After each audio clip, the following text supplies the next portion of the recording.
Assalamualaikum warahmatullahi wabarakatuh. Good morning, everyone. We are very happy to welcome all of you, our special guests, lecturers, staff, and participants, to today's Global Expert Pharmacy Session International Webinar. Safety by Design Integrating Patient Safety Principle into Cardiovascular Drug Discovery and Post-Market Surveillance. My name is Siti Ulfiana, and I'll be your Master of Ceremony for this morning's event.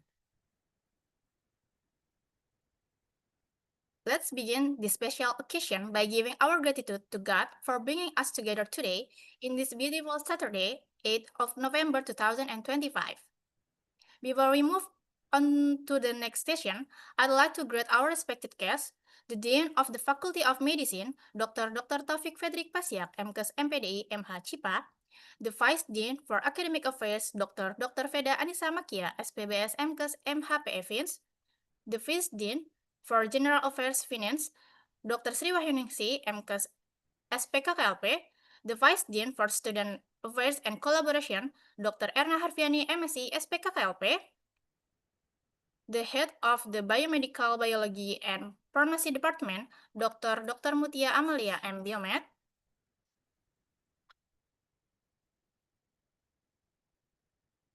and the Head of Undergraduate Pharmacy Program, Apotheker Anissa Faridamuti, SPharm MSc. And of course, a warm welcome to all participants joining from various places. We are also very honored to have our guest speakers today, Mrs. Leonila M. Ocampo, LPHMS, and Mrs. Rara Merinda Puspitasari, MPharm. Dear participants, we kindly request everyone to turn on their cameras during the session. We can create a more interactive and engaging atmosphere. Thank you for a cooperative. Now, let me share with you the schedule for today's event. The opening session, singing of the national anthem and Mars Bela Negara, welcoming speech, documentation, presentation and discussion, and question and answer session. Before we move on, let's open today's program together by saying Basmalah, Bismillahirrahmanirrahim. May everything is run smoothly and bring us meaningful insight. To start our program, let us sing the Indonesian national anthem, Indonesia Raya, and followed by Mars Bela Negara. Please sit up straight and pay attention during the singing of both songs.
Thank you, everyone. You may take your seats.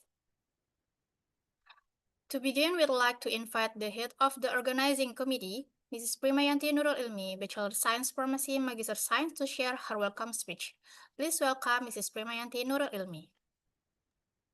Thank you very much, Mbak Ufi. Assalamualaikum warahmatullahi wabarakatuh. Good morning, everyone. We are happy to welcome all of you, our special guests, the speakers, the lecturers, staff, and also all of registered pharmacists across Indonesia, and also global. Especially for our students and also all of the participants for today's international webinar, which is entitled Global Pharmacy Expert, with the theme of safety by design, with integrating patient safety principles into cardiovascular drug discovery and post-marketing surveillance. First of all, I would like to thank our Dean, the Faculty of Medicine, Dr. Taufik Frederick Pasiak, MKes MPDI, and all of the faculty leaders, and also the head of undergraduate pharmacy program, Apotheker Anissa Farida Muti, Magister of Science. And of course, all of the participants, pharmacists across Indonesia, faculty members, and also students. We are also honored to have our special guest, which is the first one is Madam Leonila M. Ocampo, registered pharmacist, Master of Science. And also Mrs. Rara Merinda Puspitasari, Magister of Pharmacy. As the person in charge in this international webinar, it is a distinct honor and pleasure to welcome all of you to our first global sharing session arranged by Pharmacy Undergraduate Program Study, Faculty of Medicine, Universitas Pembangunan Nasional Veteran Jakarta. It is an evidence that a testament to the power of connection and also shared pursuit knowledge. Today isn't about just absorbing information. It is about igniting new global possibilities. We are bridging together diverse expertise, global perspective, and also collective drive for the topic safety by design, integrating integrating patient safety principles into cardiovascular drug discovery and also post-marketing surveillance, especially for the eyes in the community pharmacy or social pharmacy. Over the next hour, let us not just listen, but also engaging regarding this topic. Lastly, thank you very much for the speakers and also all the participants for being here and lending your talent to this vital sharing session and discussion. Thank you very much for your attention. Assalamualaikum warahmatullahi wabarakatuh.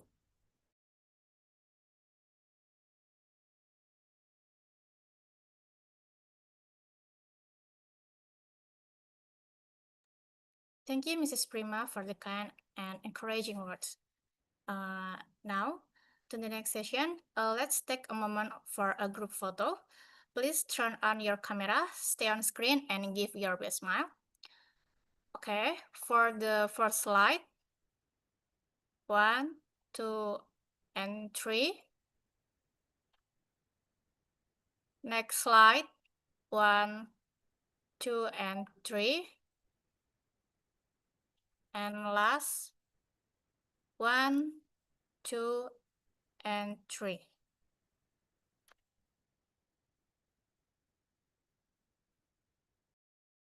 Apa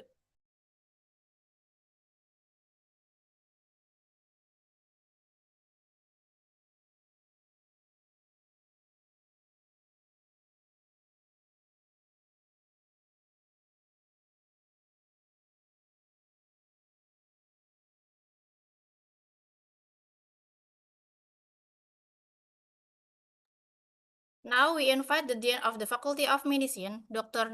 Taufik Frederick Pasiak, MKes MPDI MH Cipra, to say a few words and officially open today's webinar. Please welcome Dr. Taufik Frederick Pasiak. Terima kasih, selamat pagi, Assalamualaikum warahmatullahi wabarakatuh. Bapak Ibu sekalian para pembicara yang saya hormati, panitia serta seluruh peserta, puji syukur kita panjatkan kehadirat Allah Subhanahu wa Ta'ala bahwa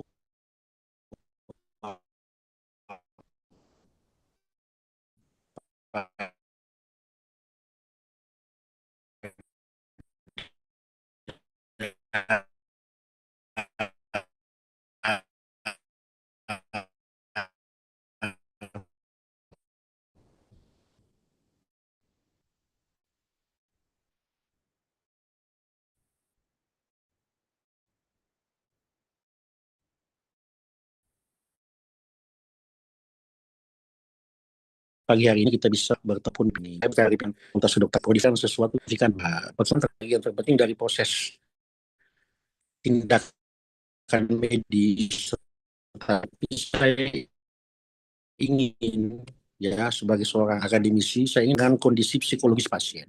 Jadi jangan sampai lupa bahwa meskipun kita memberi pandangan, memberi penjelasan secara akademik tentang perkembangan bidang farmasi, tapi selalu saya titip ya dalam evidence-based medicine itu kaki daripada IBM itu ada 3. Ada expert, ada evidence, dan ada satu yang jangan lupa, pasien preferensi. Jadi tidak lengkap kalau dalam webinar-webinar seperti ini, meskipun kita bicara dari segi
Okay, now we are moving on the first presentation session. Before we begin, please allow me to read a CV of our moderator for this session.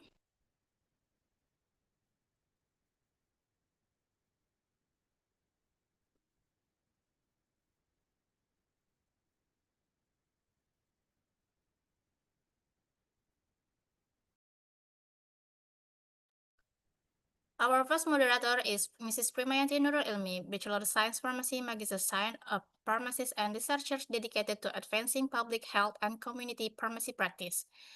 Mrs. Prima earned her master's degree in international health from the University of Leeds, United Kingdom, and obtained her Bachelor of Science in Pharmacy from Central Escolar University, Philippines. She holds multiple professional certifications, including Certified Herbalist, Certified Occupational Health and Safety Specialist, and Certified International Human Capital Management Professional. Her research focuses on antimicrobial resistance, medication adherence, and rational drugs use with several publications in both national and international journals. Beyond academia, she is actively involved in community engagement projects promoting health literacy, safe cosmetic use, and stunting prevention initiative in Indonesia. With her extensive experience and dedication to public health advocacy, Mrs. Prima continues to contribute to improving the quality of healthcare service through research, education, and community improvement. And we are also joined by our first speaker, Mrs. Leonila M. Ocampo, RPH MS, and we invite our moderator and speaker to start the session. To Mrs. Primayanti and Mrs. Leonila, time is yours. Thank you.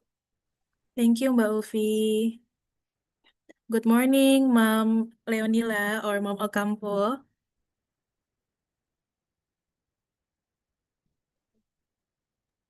Good morning, Prima. Okay, first of all, I would like to thank you that you already present in this session. Before of all, I would like also to share your resume or your CV.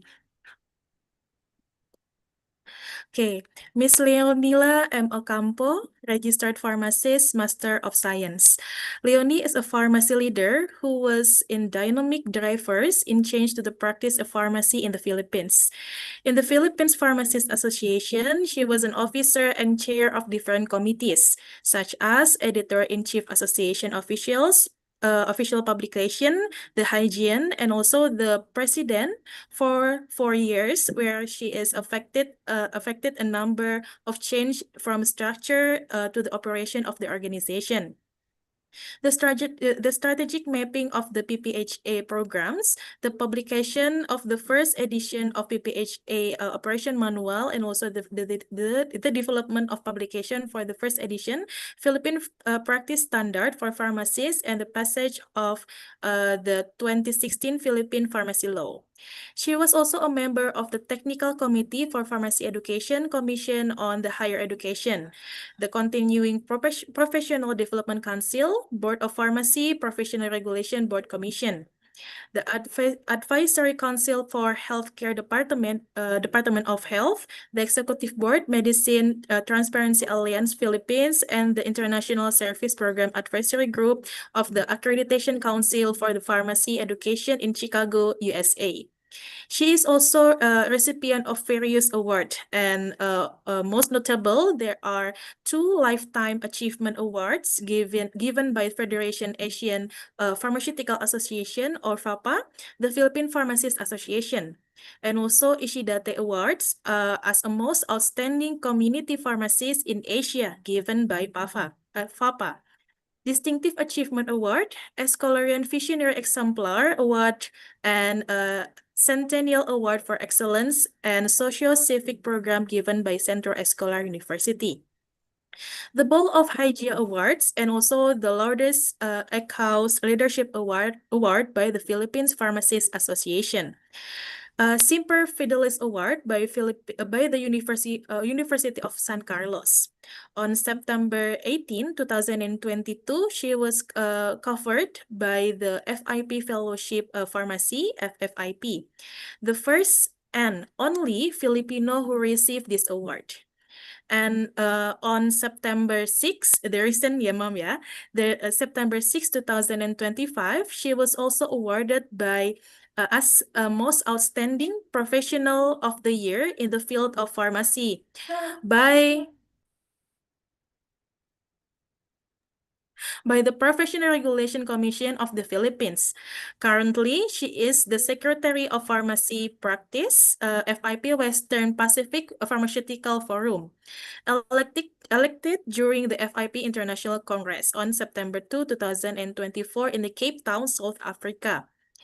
She is also a FIP regular champion and advocate of antimicrobial stewardship, FIP Western Pacific region. First and only Filipino elected to the Executive Committee International Pharmaceutical Federation in Community Pharmacy Section. Commissioner in one FIP Data and Intelligence. Member, Expert Advisory Group, FIP Practice Transformation Program on Non-Communicable Disease. Chair, Technical Expert for the Pharmacy Service NC3 Program and also in the Development Authority. Take as the revolutionary pharmacies, Leonie continue to push and change and improve landscape of the pharmacy practice in the Philippines and also globally. The different work she is involved with her capacity and consultant to number both government and non-government organization. Wow, so much achievement, your mom, yeah. Thank you very much for sharing. And we would like to invite you to the stage. Please welcome our speaker, Ma'am Leonia Ocampo. Thank you. Thank you very much, Prima. Let me share my slide first. Okay.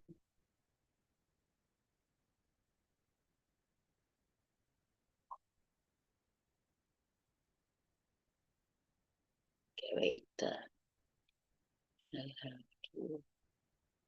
Okay. There it is. So, good morning, and thank you very much, Prima, for the kind introduction. So, good morning to our deans and all other school administrators and pharmacy leaders in Indonesia, and especially in the university. To my fellow speaker who would come after my presentation, my fellow pharmacists, as I've heard that this is live streamed, so I suppose we have pharmacist colleague in attendance, and there could be some pharmacy students of our faculty and staff. Good morning. So again, thank you for the invitation. It is my honor to be part of this very important initiative of the university. So I would just like to mention before I start that it's not good to say sorry, but what would I be presenting is on the recent fields, what would we find as the practices that we have now in the field of pharmacy as initially was communicated to me. Sorry, Prima, because I was only able to open the latest document that you sent me that you wanted me to present on safety by design in community pharmacy, including active surveillance, pharmacovigilance, medication error, and others.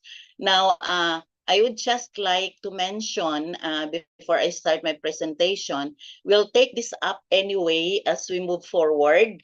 And during the answer and question and answer, so that we will not leave this untouched, given that I'm also heading the medication safety initiative here in our place, in our country, and was one of the authors of the Pharmacovigilance Manual of the Food and Drug Administration. So if there is any way questions, I will try my best to answer. And not in my slide submitted to you is a simple scenario of a case that we experience in our pharmacy of how we could take care and be very able to do some pharmacovigilance work at the actual community setting or in the pharmacy, actual pharmacy counter. So I will proceed, and I would just like to make this declaration for a possible conflict of interest. As mentioned, I had been a pharmacist for more than 4 decades, and 29 years of that is dedicated to community pharmacy practice. All the rest in the other field, because I also has worked as a dean for 4 years, and therefore was with the academic work. And then in many researches for the policies that we have now involving the use of medicines in the country. And then got, as mentioned, the Fellow in Pharmacy Award in 2022. Now, also, I would like to make this clear that my presentation mostly are coming is coming from my personal experiences that I am writing now, hopefully soon to come up with a book, gathered over the 4 decades of my practice as a pharmacist, where I saw a number of issues and concerns that we have and was able somehow to propose and recommend some resolutions to those. That's why we are able to convince some policies being put in place now in the country. Now, currently, I am the Chief Operating Officer of the pharmacy opened by my daughter, who is also a pharmacist, and I don't have any affiliation with any commercial pharmaceutical organization at the moment. So the Movie Pharmacy we opened came about to being because of the COVID-19 experience we have. And I will share to you what is it doing before I would end. And these are the two objectives that I propose. And if there is any that you would want me to cover, just we'll just have it during the question and answer. Am I clear, Ma'am Prima? Is the sound okay? Yes, the sound okay po. Thank you. Okay. So the presentation is envisioned to let us all understand and apply new pharmacy services and hopefully strengthen the pharmacist equity as the brand taking an essential role in health service delivery. I always would make this as one of the objectives every time I present because of the problem which I know is common, especially in developing country like ours, that pharmacist is sometimes not given the due recognition as a health professional in the health system of a country. And the number two is to improve patients or our clients' services to deliver the desired health outcomes while ensuring sustainability of the operations of our respective pharmacy. So I identified only two. And before I would proceed to the actual presentation of the topic, let me just run you through that I'm preparing the presentation, anchoring myself on the development goals of our global organization, the FIP, or Federation International Pharmaceutic. So the presentation covers development goal 18, that's access to medicine, 19, patient safety, 20 on digital health, and 21 on sustainability in pharmacy. And of course, it touches a bit on academic capacity, development goal number 1, and number 8, which is on how we could be working with others.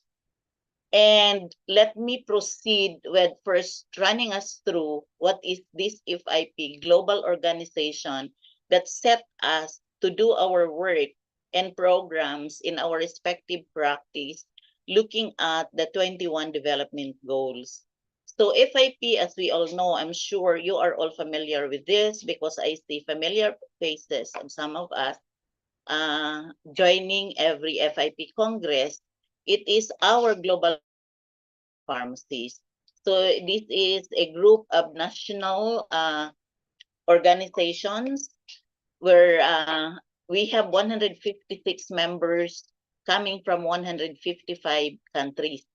And this is this includes 190 academic institutions across 55 nations. So it is the organization that was one of the founding members of the World Health Professions Alliance, WHPA. I know we have heard of this, which represents more than 42 million health professionals in the world. And the vision is very simple. It wants us as pharmacists, members supposedly of an organization of pharmacists, to see a world where everyone benefits from access to safe and effective medicines and pharmaceutical care. So very, very simple. We just want that everyone would be able to enjoy access to safe and effective medicines and pharmaceutical care. And to make this happen, it identified a mission of how we could be improving global health by supporting the advancement of pharmaceutical practice, sciences, and education. So I am part of the EXICOM of one of the major section of FIP, which is the community pharmacy section, because we have education and science also as the other two. So we were the ones working on some practice transformation guidelines, especially after the COVID experience. So I'll proceed that if you would notice from the development goals and how the vision and the mission of the pharmacy profession and pharmacy service delivery is, it is important that we would be able to align how our services given to our client with the development goals of the organization, which actually simply zero in to the four main roles of pharmacists as defined in the Good Pharmacy Practice document. So we have the GPP document, which we use as a benchmark or as a guide when we prepare our own practice standards in our respective countries. So the document defines four major roles of pharmacists, from where sub roles you would see in every role, which I don't have to detail it here anymore because we can access this in the website of FIP. So the four roles very simply identified of us to be there as health professionals to prepare, obtain, store, secure, distribute, administer, dispense, and dispose of medical products. I am highlighting some words because in the next slide, I would like to touch on these words a little in detail. So provide effective medication therapy management and maintain and improve professional performance. And the fourth is for us to contribute to improve effectiveness of the healthcare system and the public health. So the responsibilities or roles we play have some keywords that each of us as pharmacists needs to reflect. We need to reflect on as medicine and pharmaceutical care service provider. And what are these words? It is important that we will be there in securing the product that is needed by our client. Why am I picking this up as one important word? It's because I know you will agree with me that there are a number of facilities, especially in a developing country like ours, no, the Philippines, where the procurement people securing medicines for a facility are non-pharmacists, and nobody is a pharmacist in the team. We have to be very, very clear highlighting that this job, this function is ours. The selection of the supplier that should be taken as a source of the medicines for a particular facility, the pharmacist should be there.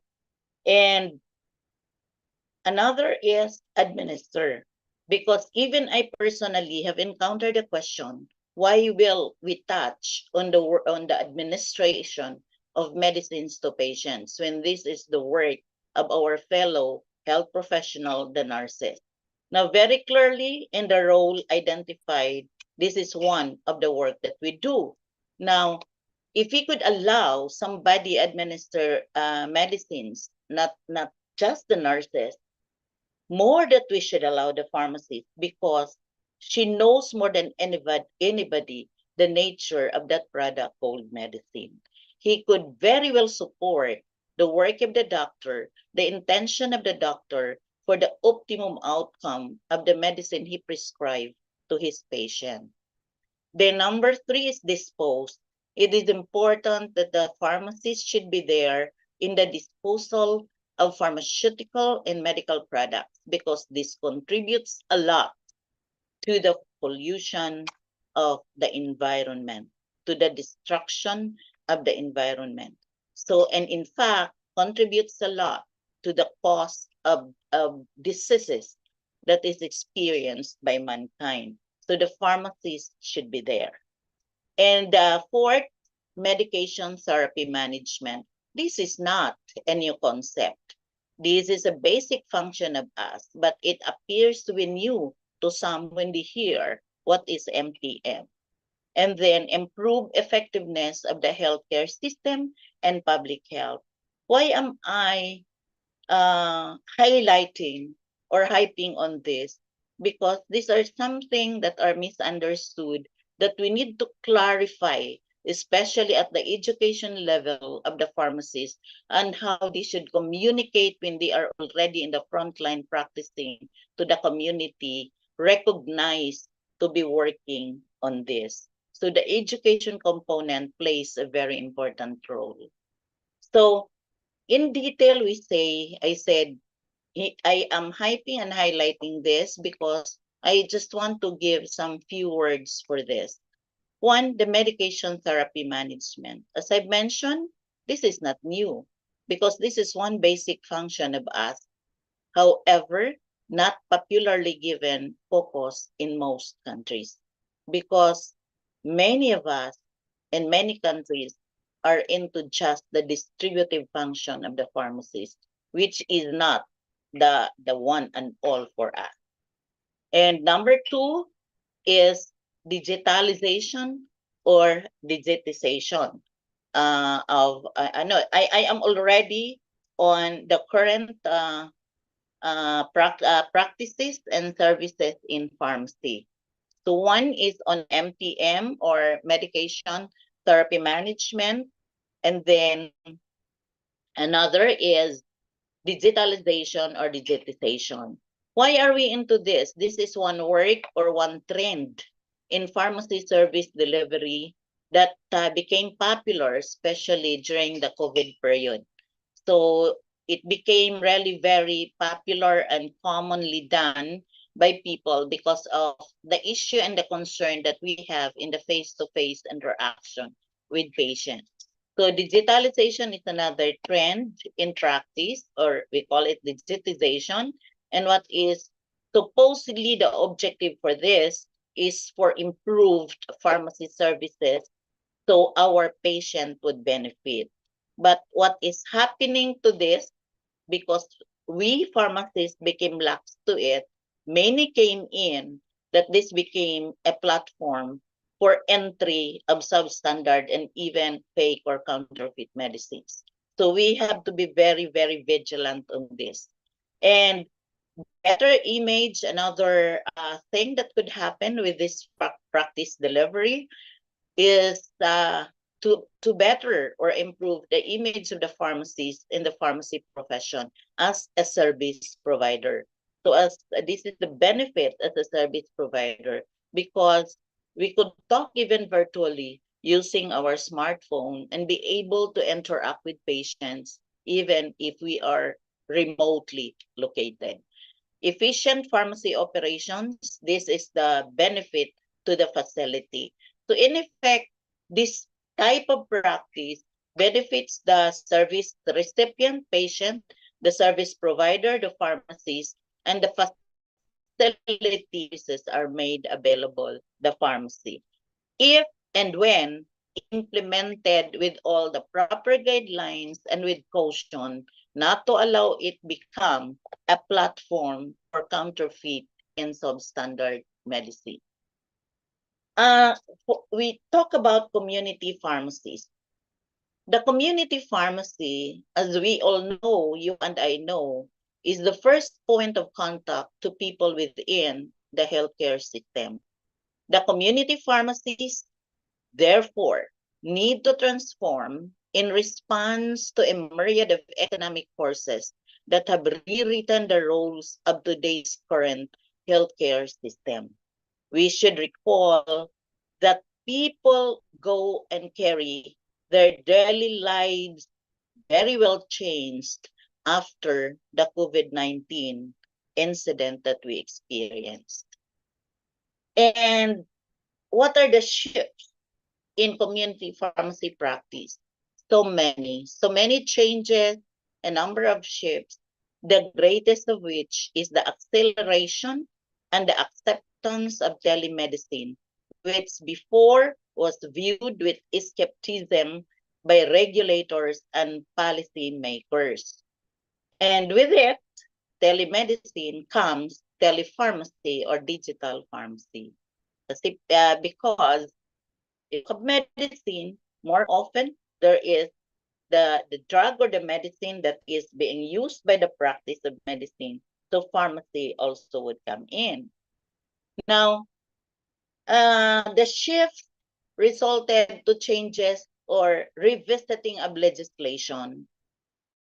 Legislations result changes in pharmacies being granted widespread provider status. expanded roles were defined.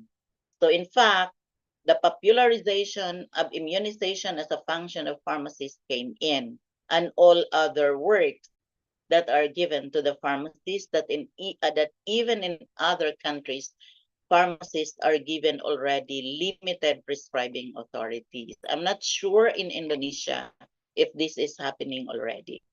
Then the entry also of Amazon is something that we have to reflect on as pharmacists, because it opened or a big impact to the market, to the pharmacy market, an impact which is larger in terms of effect than just plain digitalization of the practice. I happened or had the opportunity to be one in the review of the document Amazon submitted when they opened their pharmacy in 2022.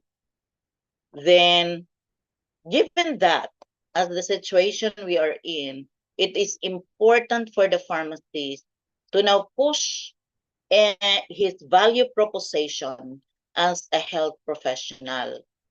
He should be there to efficiently adapt to changes and trends in practice.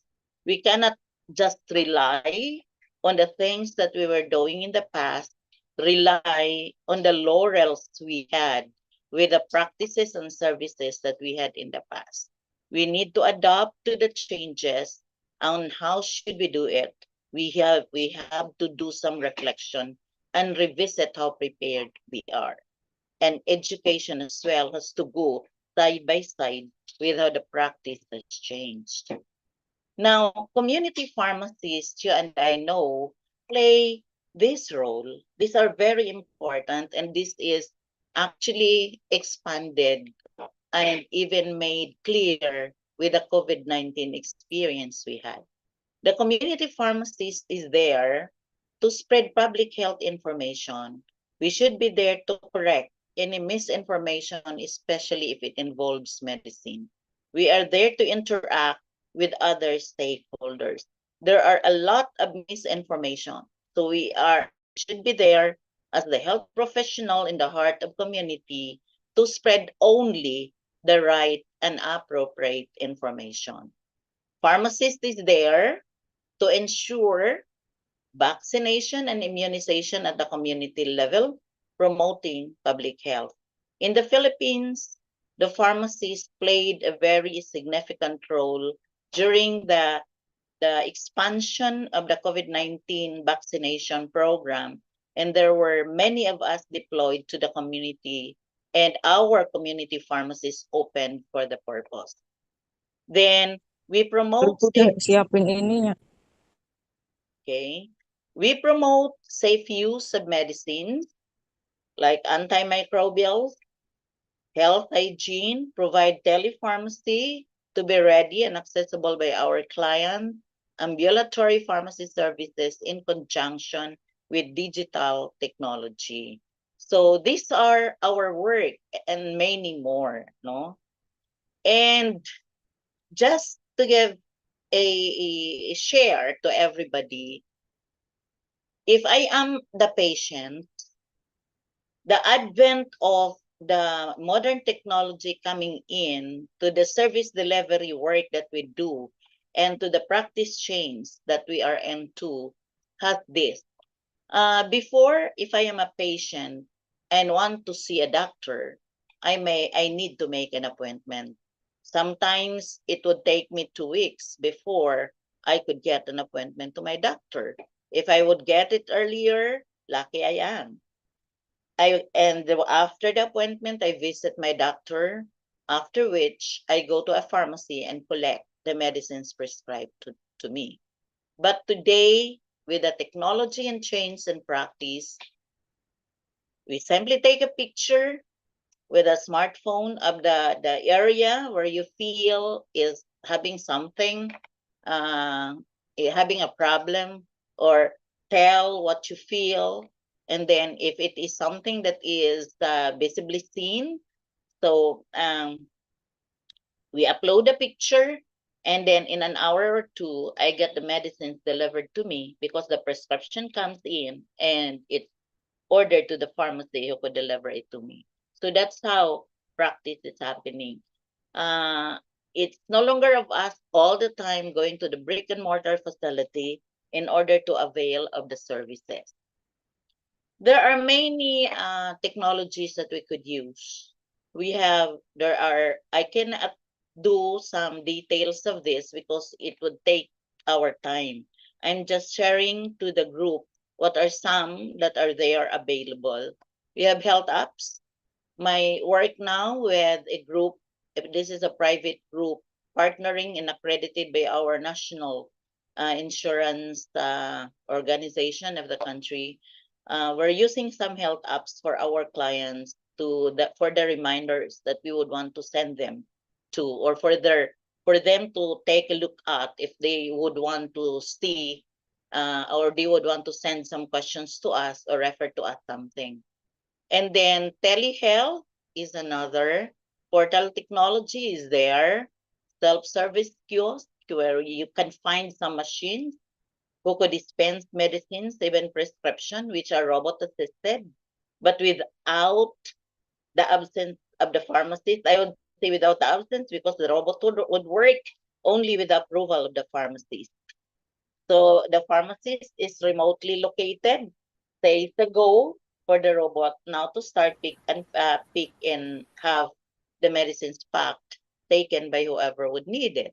Then you have social media.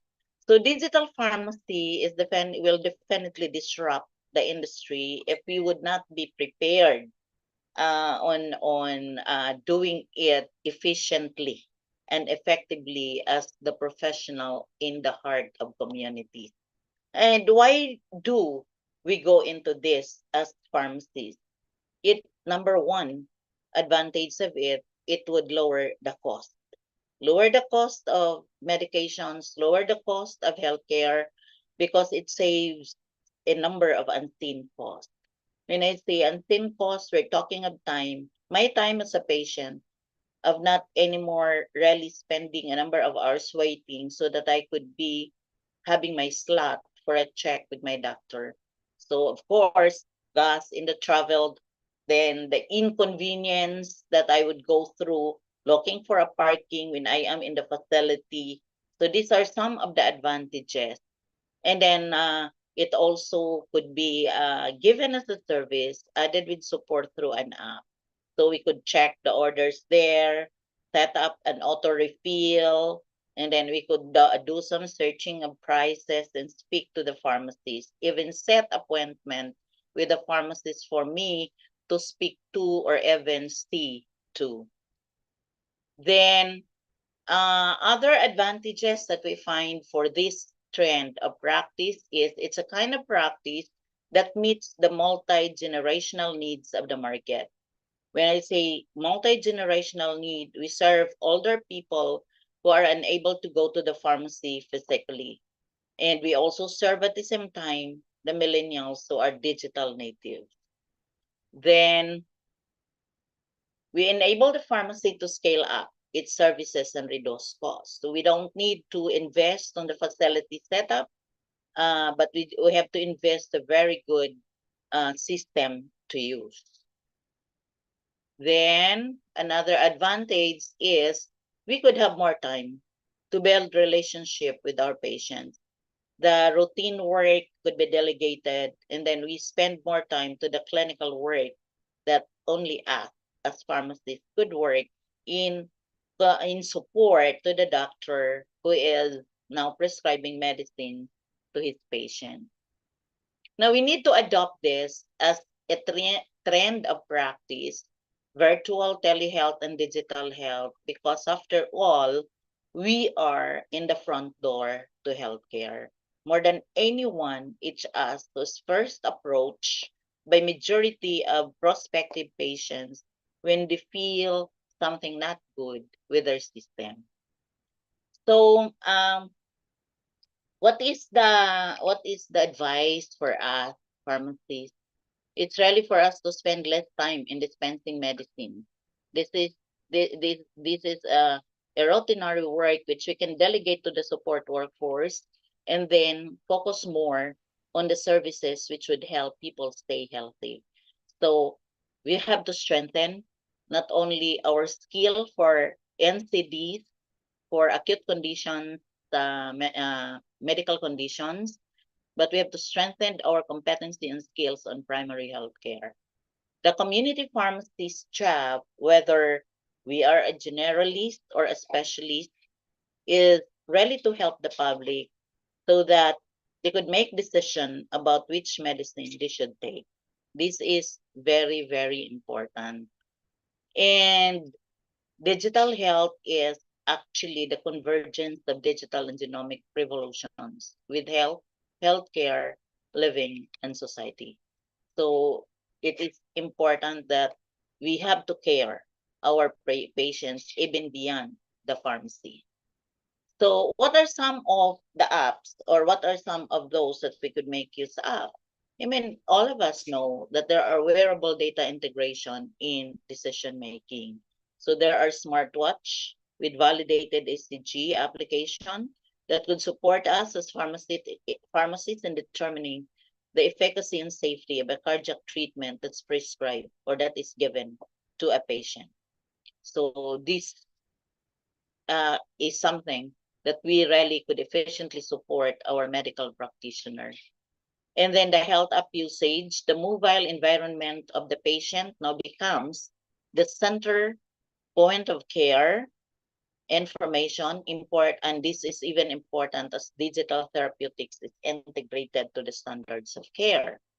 Then there is the robotic support where automated dispensing with robots, packaging systems to create individualized dosing, and chatbot improve efficiency of the processes.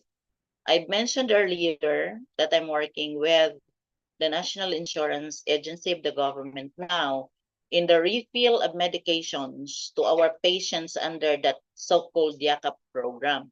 Now, this is actually in preparation to a good implementation, hopefully full, of the universal health care for the gamot component. So I just signed up to be working with them 2 weeks ago.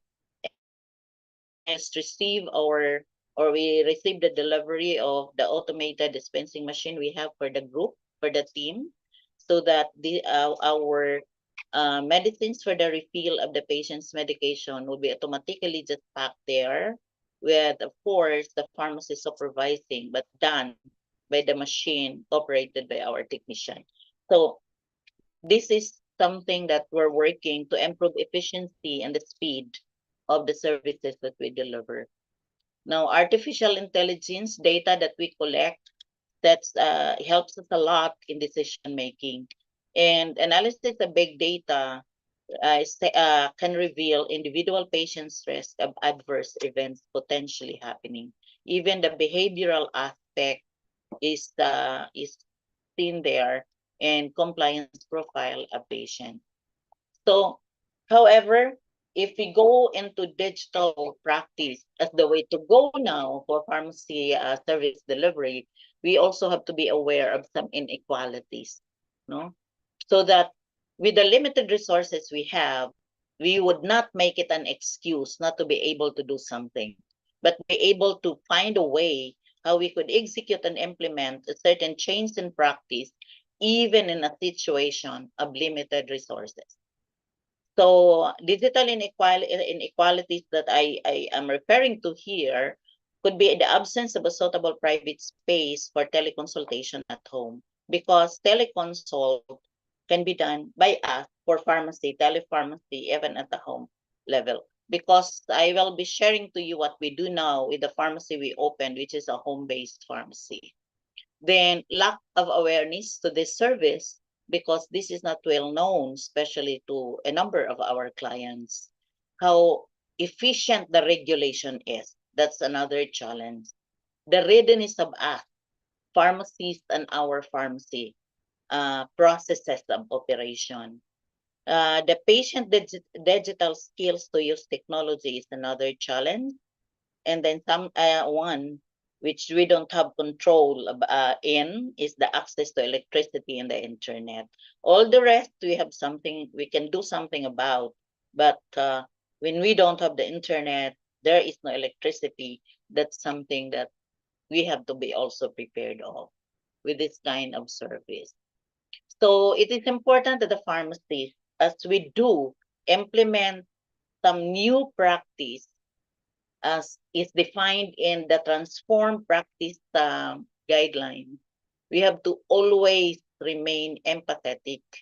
We should be meeting the individual needs of our patients, capable of interacting with physicians, and use of technology in transition.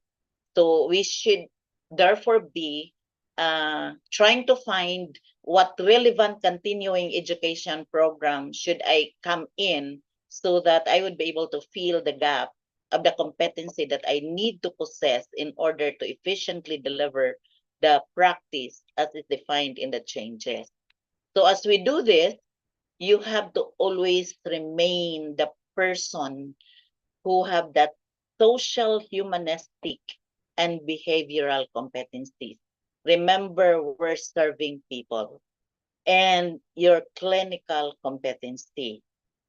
And third is, of course, the digital competency.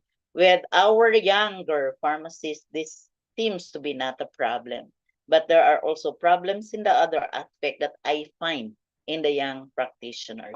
So we have to balance all of this, and we need to help each other so that we will be able to deliver the services that our clients need.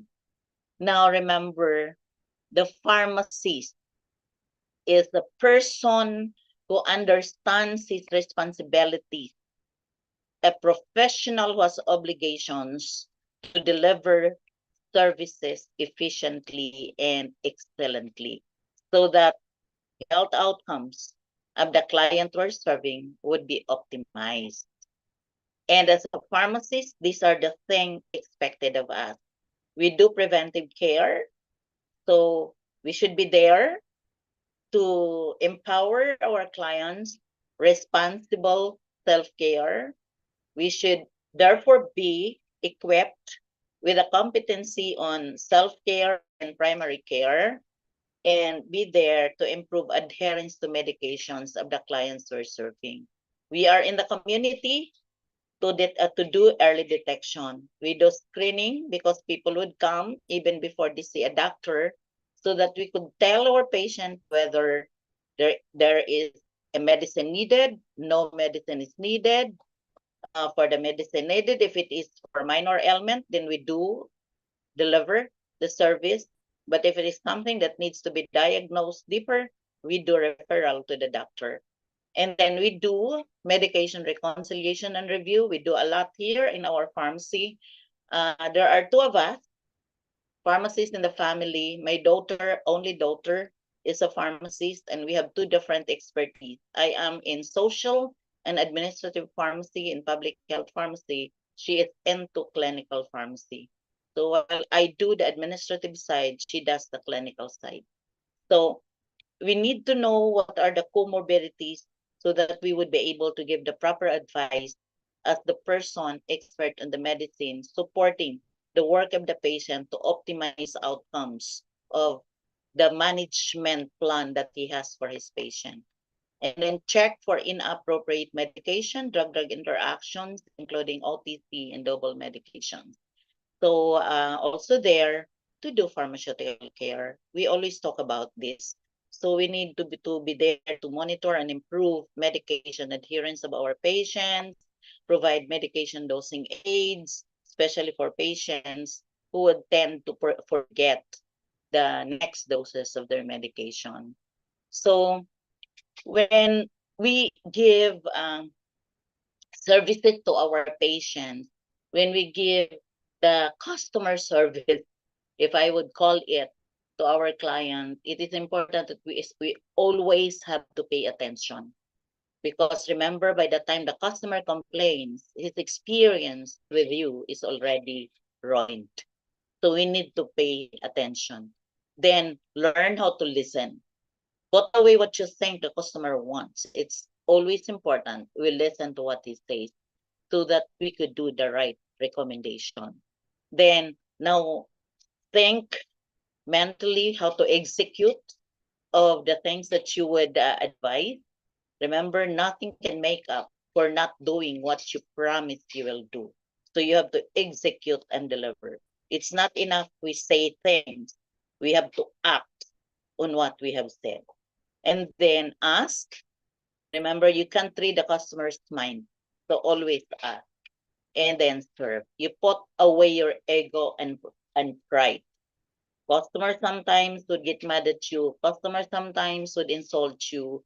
But remember, these are people who have problems. That's the mere fact that there is something that they need to correct what they feel.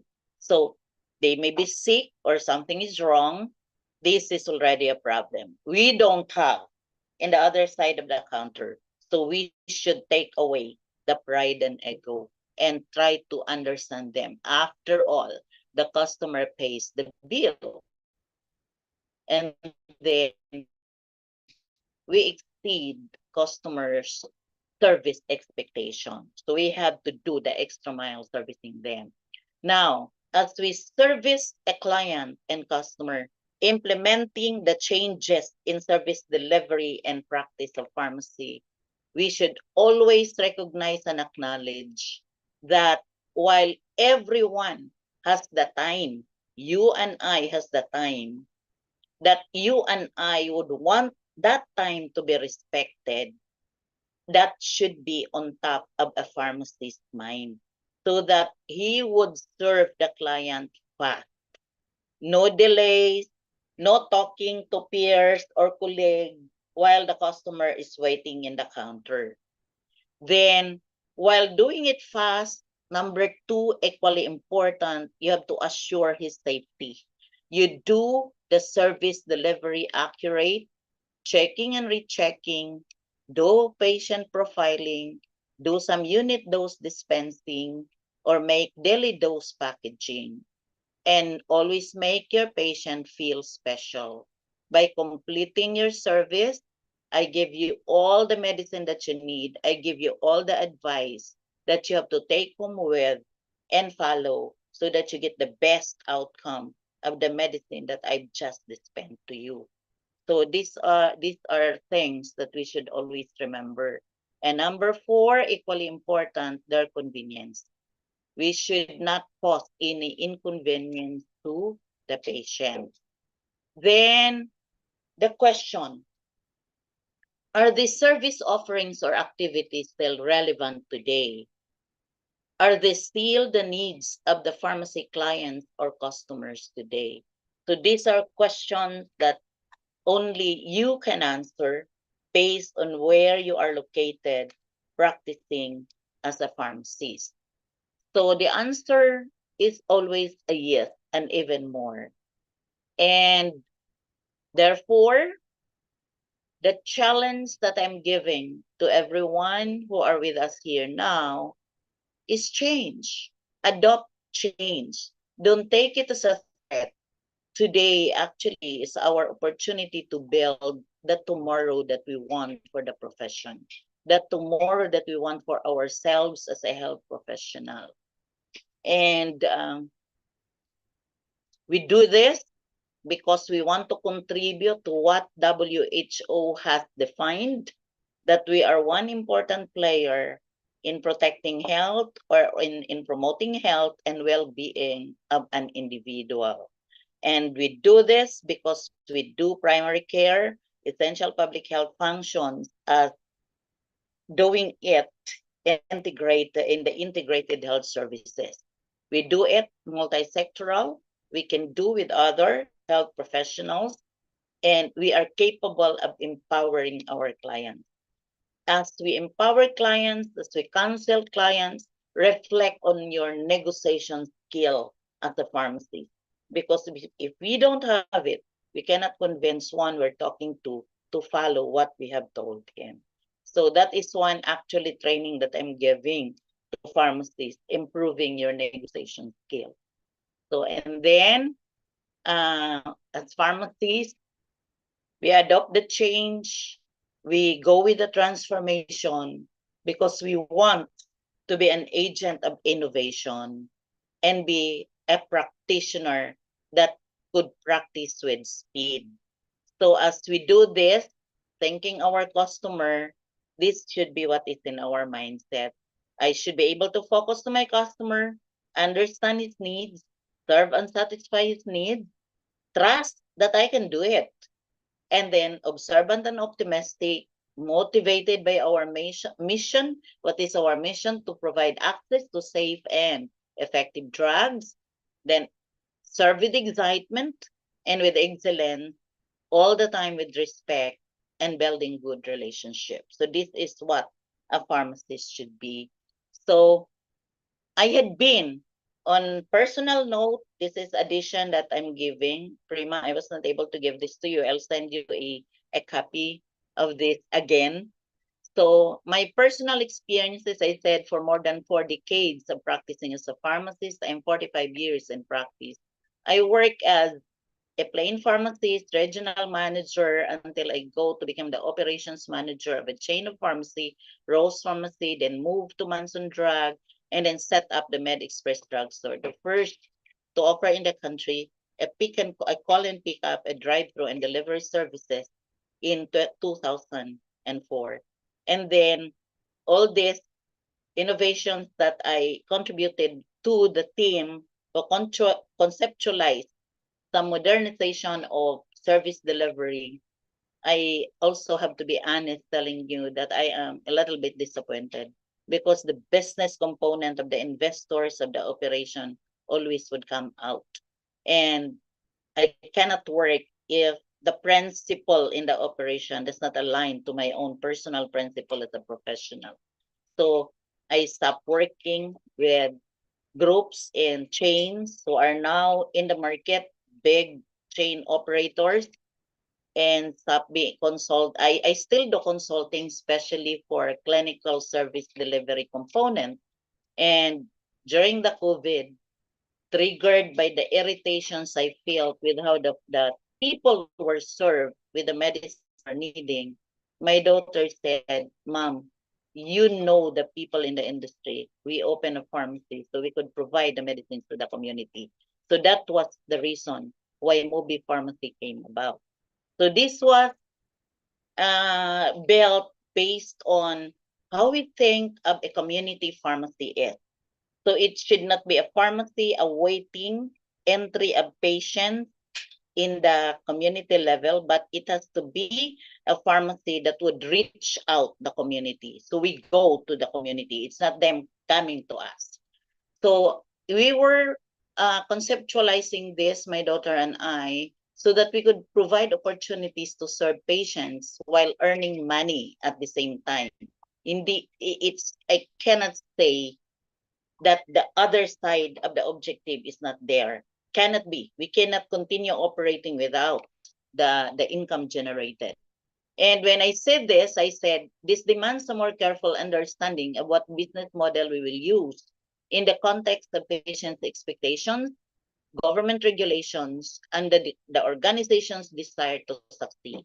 And then the birth of the concept that I introduced to pharmacy profession, pharmapreneurship. This is a term we coined in the early 2000s with my boss, a big company where I served as a consultant for a number of years, how we could improve the skill, the entrepreneurial skill of the pharmacies. Because while we are very strong with the clinical skill, the entrepreneurial skill is quite weak. So we have to give equal attention to that, especially in the Philippines like mine, or in a country like mine, Philippines, where the services are not paid. We are paid with the service we deliver from the margin of the medicine that we give to the patient. So I also said, I will use what Guy Kawasaki said, the best reason to start an organization is to make meaning, to create a product or service that would make the world a better place.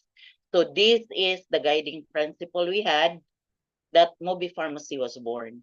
So it was established and licensed in July 2021. So it was in the middle of the COVID period and formally opened in 2022 January. But July, when we got our license to operate, we were serving patients already.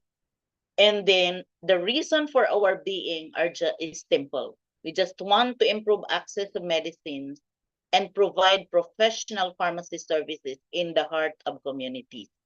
So our pharmacy is located in a subdivision, not in a highly trafficked area. So you don't find even the street where our residence is located that is a pasture. No, it is in a street which people have rally or have rally to go. So it's the pharmacy that would ensure your safety. That is what we claim. And we made use of what I've shared to you, that we have to think of the client's time, of his safety, and his desire to be treated special. And we added even empowered self-caring patients. That's why in the 4 that I've shared to you earlier, I asked that I should come up with one that will empower our patients. That's why, aside from the counseling we do, we conduct patient seminar regularly. So this is done every other month. And these are the packs that we give as a patient pack or a health kit for the medicines prescribed to them. This is at the time we don't have the dispensing machine yet, but soon I could share to you how the pill packaging looks like. I cannot share it to you now because the machine just arrived.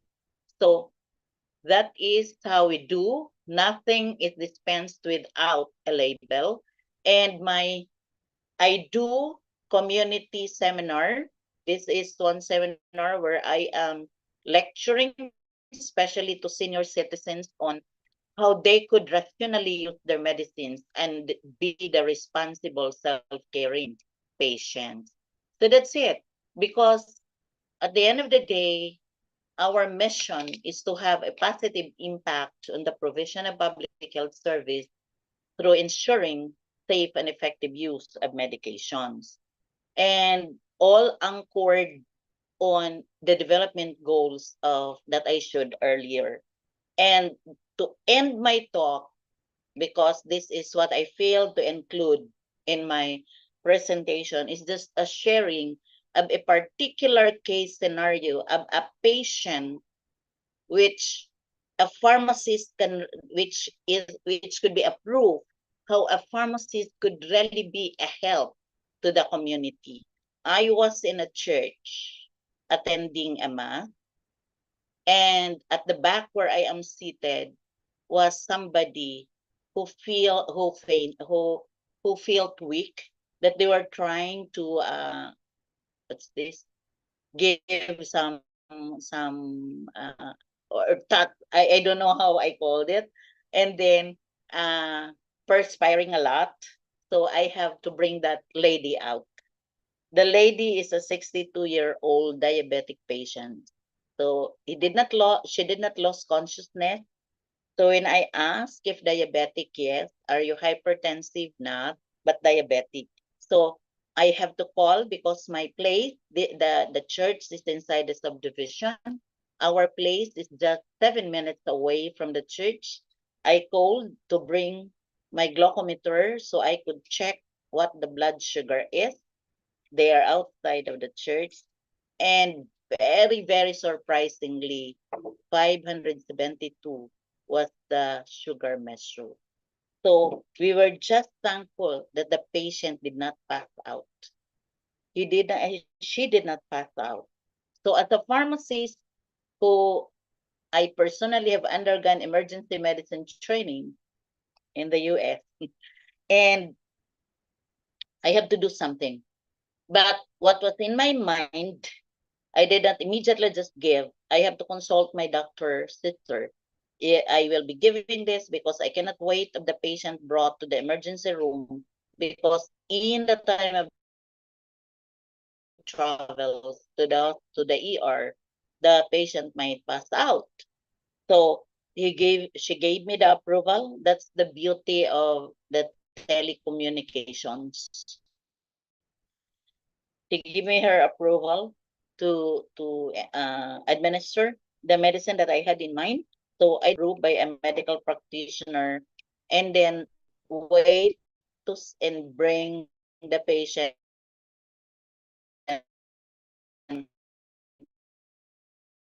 to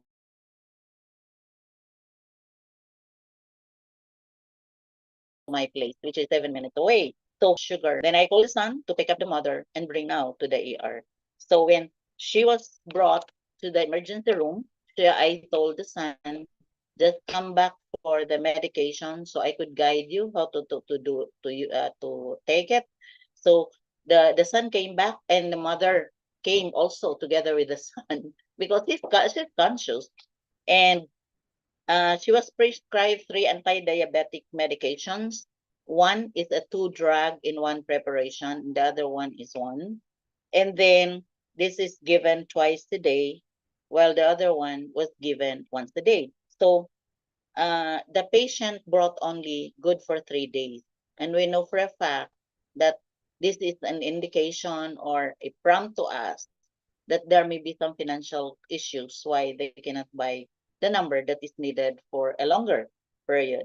So anyway, there is a 3-day regimen that they brought home, and I just told them, do not skip the intake of medicines, all the advice given, and then after I called the doctor.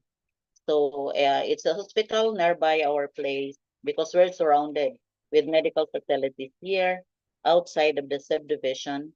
And then I recommended 2 medicines to substitute the one which was a 2 medication in one, and the doctor approved because of cost reason. So there could be better adherence.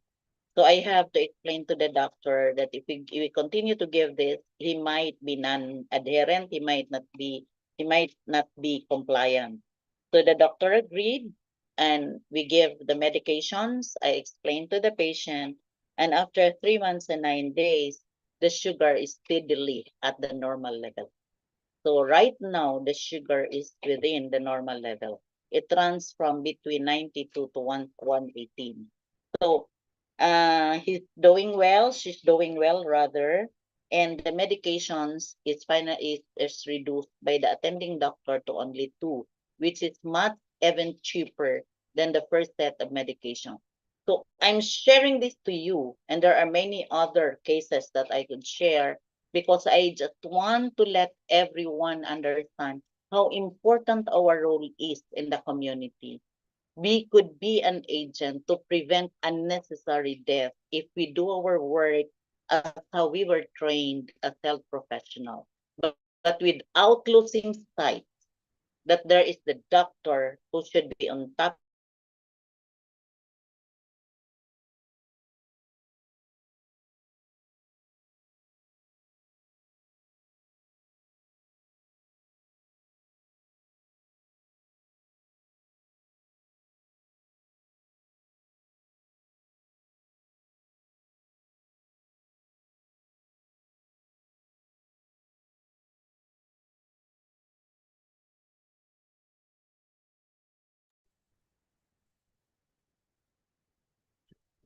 Excuse me, Ma'am Ocampo.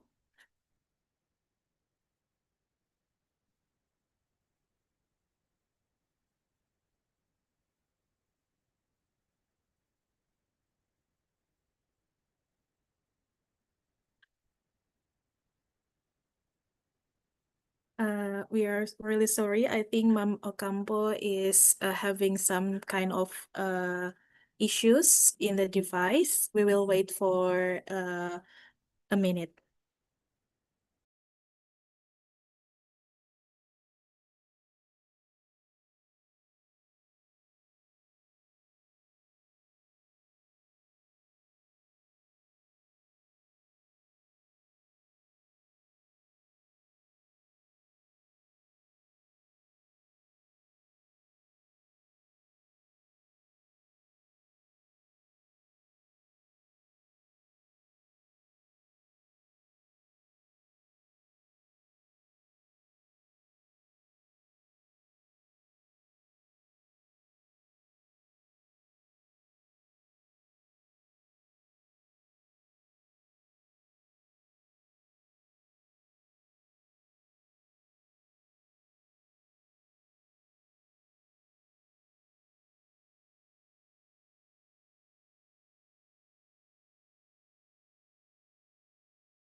Thank you very much. Good morning, Ma'am Ocampo.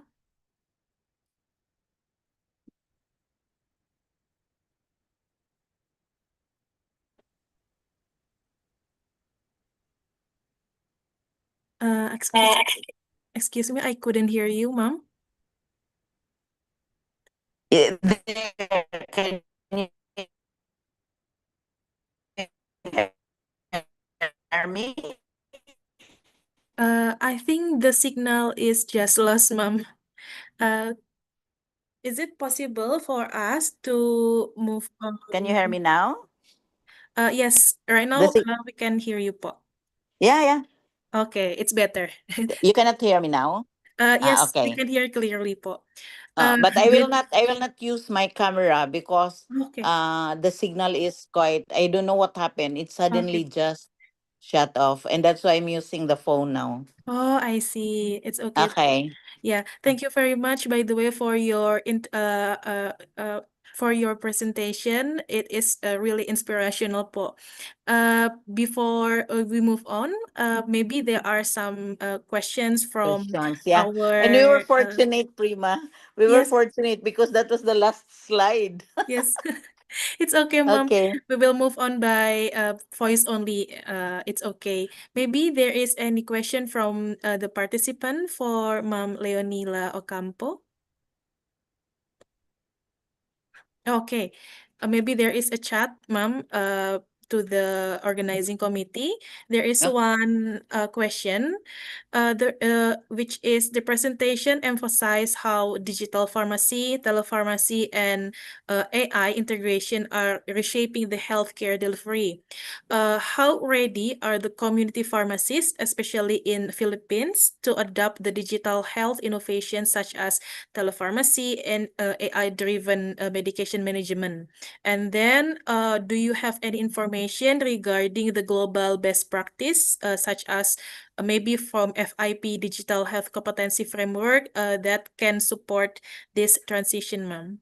Yeah. Maybe we can move Okay, on I'll further. answer the first question. Yes, pa. I was very clear to say that these are practice transformation that would require some resources because we have to make use of technology as simply our enablers. Now, but I also had mentioned, can I be heard, Prem? Am Yes, I? we can hear clearly, po. And then I also have mentioned that we should not make use of the limitations of resources to block us or to limit us from pursuing on implementing something. That's why I said we started how we do work on telepharmacy, how we do work on portal technology system, utilizing just the smartphones, and then expand now as we move forward and go bigger to have our own platform. So it is important that uh, and I also made it a challenge how prepared the pharmacists are. That's why if we really are committed to do something, we could find ways with the limitations of resources we have, implementing the portion of the process that just make use of what are available to us. Mm. So right now, I'm just happy after initially working with a mix of both technology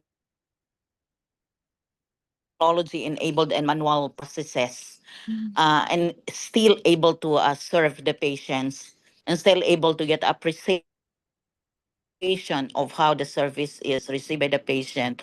I'm now working with a partner who invested on technology. So this will be made available to other pharmacists who are willing to be part of the network so that we could serve as now the refilling center of the initial trans of medications of patients prescribed to patient for the second and succeeding trances as paid for by the national insurance system. So uh it's not it's not always that it's us investing on it. It's a matter of having also some partners who are willing to invest, and then pharmacists on top of the processes that would be made a basis in the development of the system. So I would say not everybody ready, but everybody are willing to learn how they could start with the limitations of resources they have on hand. Okay, yes. Okay, thank you And the very second question was on, is there any that I could use as a benchmark from the FIP level? I actually brought FIP experts to the Philippines during our national conventions. Mm, So there are sharing that they give us, and then on the sharing we use it as a benchmark. We come up with our own process with what are just the available resources here, and then later on find partners who could do the investment to expand the operation. So the thing that I said, I signed up a contract with 2 weeks ago as a consultant. I will make that available to pharmacists willing to be trained and who's willing to be part of the network, because this will require them to really do strengthen the clinical service delivery, not just the distributive. mm, mm. Okay, ma'am. Thank you very much. It is such as inspirational story, ma'am. I Okay. hope, yeah.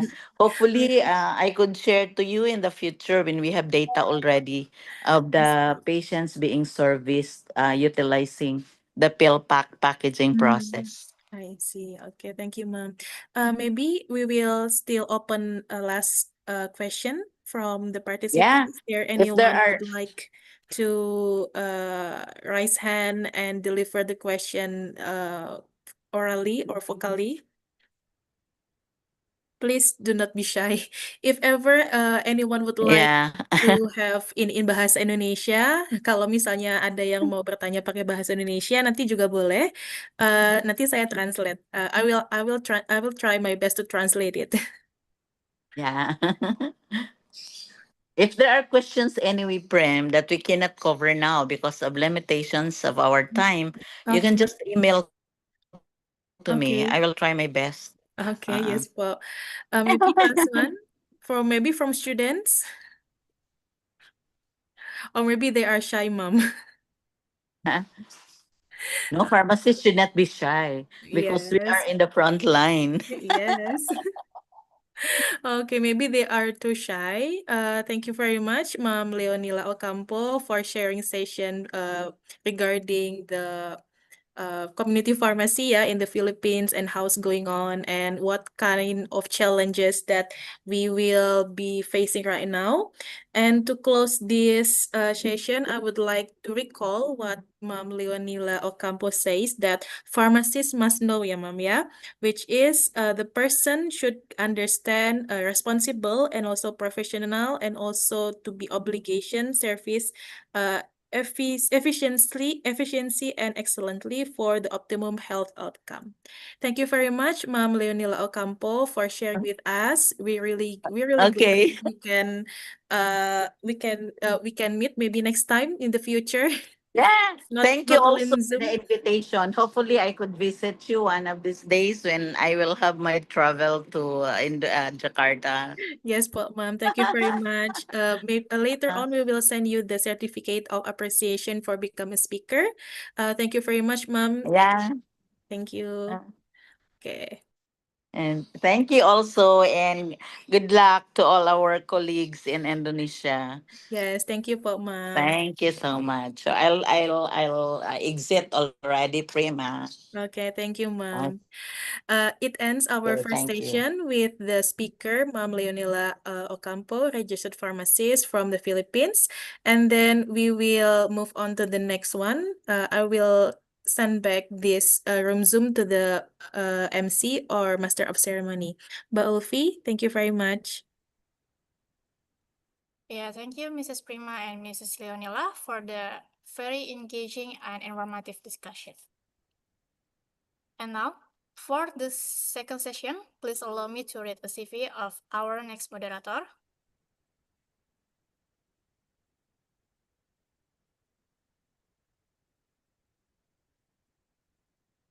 Our moderator for today's session is Apotheker Franciscus Samuel Renardi, M.Pharm MBA.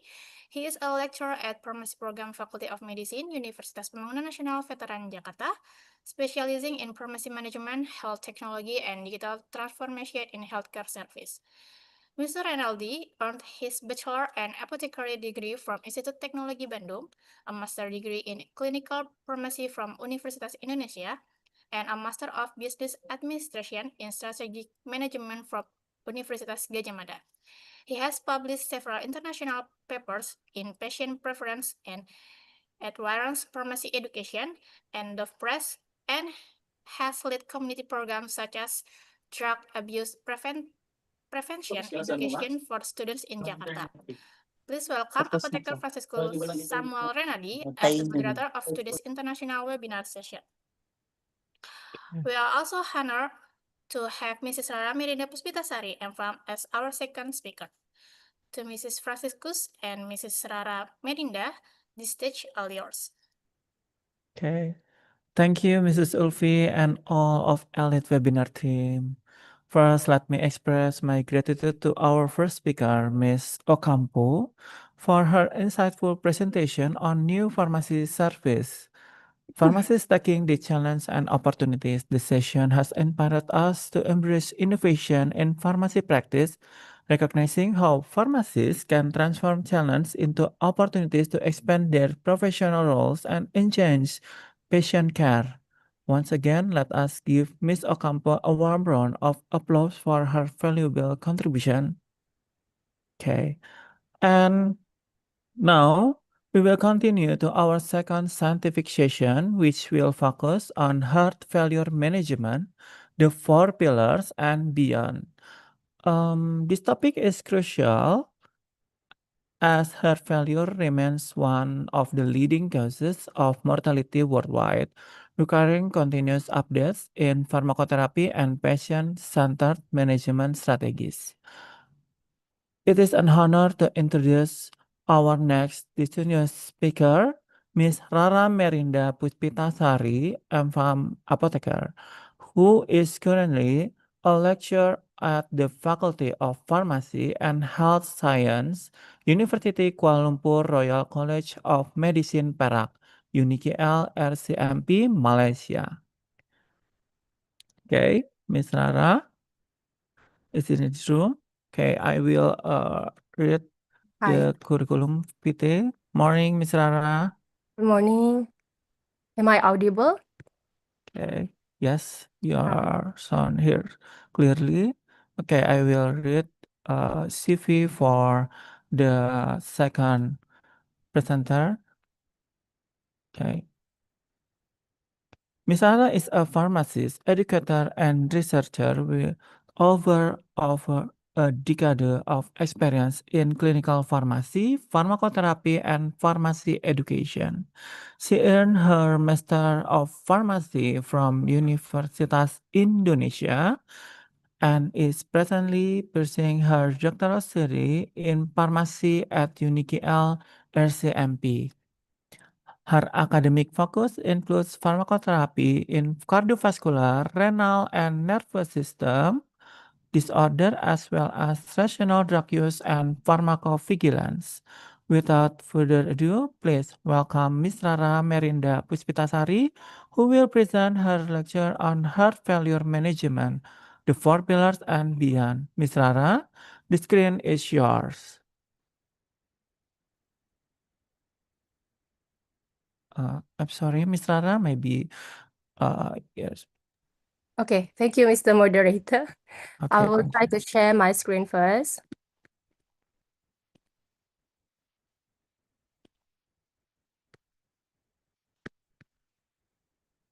Can you all see my screen now? Yes, your screen can Good. see by us.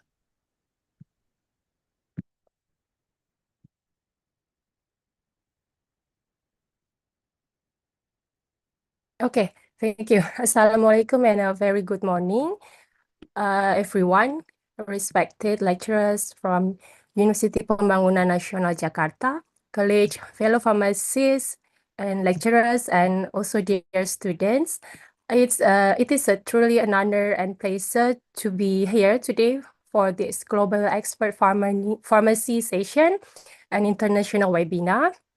So, as kindly introduced by the moderator, I am Rara Merinda Puspitasari, lecturer from the Department of Pharmacy, UNIKL RCMP. So, actually, I'm Indonesian.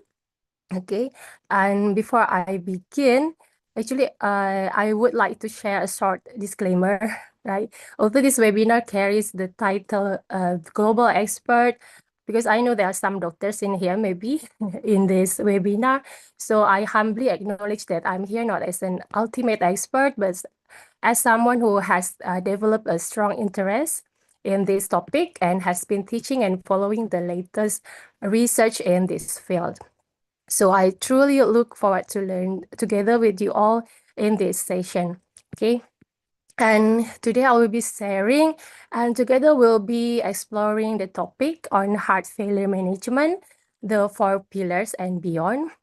But I also want to apologize first if maybe my voice is not really clear, because currently at Ipoh it's almost every day it's raining, rained every day. So the sinusitis hits me, and then this morning, actually my face and eyes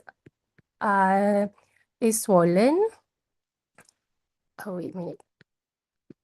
Okay, but I will try my best to explain the topics, and I will try my best to deliver it in English. Okay, so as my topic today, this session aims to provide an evidence base of a few of guideline-directed medical therapy, or GDMT, and I will highlight the latest updates from some studies, okay, and maybe discuss, last we will discuss the crucial role of pharmacists in optimizing patient outcomes.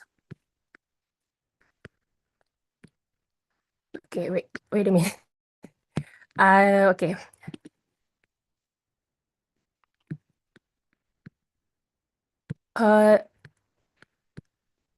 I'm sorry, because there is a phone call just now, so I need to reject the phone first.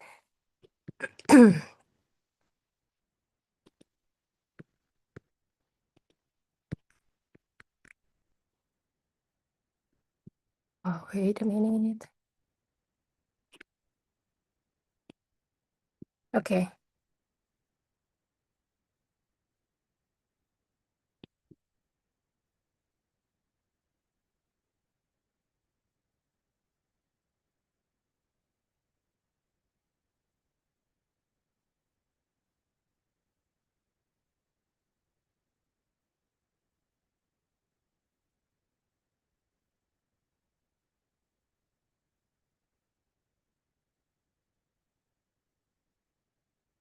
Do you still can see my slides now?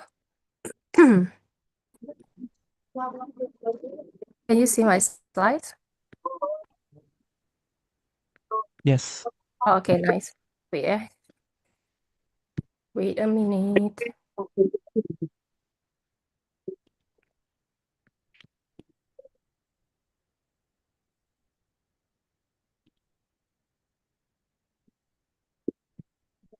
Place, okay. So these are the topics of my presentation today. I will cover the guideline-directed medical therapy, GDMT, for HFrEF, and then the beyond the pillars, the adjunctive therapy for HFrEF, and as well as the safety monitoring and patient education, and last for the pharmacist roles in heart failure management. Okay, and then later I would like to have maybe 2 interactive session with the participants. So I hope that you can engage with me during my presentation. Okay. All right. Okay. So because I know there are some students in here, so maybe I would just like give an overview of heart failure. As we know that heart failure is a clinical syndrome, basically resulting from a structural and as well as functional impairment of the ventricular filling or ejection of the blood. So based on the category, there are some categories of heart failure. We can divide it as acute and chronic based on the occurrence of the heart failure itself. And then we also can categorize it based on the severity or based on the LV systolic function. So other than that, for the stages, we have two guidelines basically from the American Heart Association and New York Heart Association. We can categorize it the patient as in high risk, pre-heart failure asymptomatic LVD or asymptomatic, and last is refractory and stage heart failure. We also can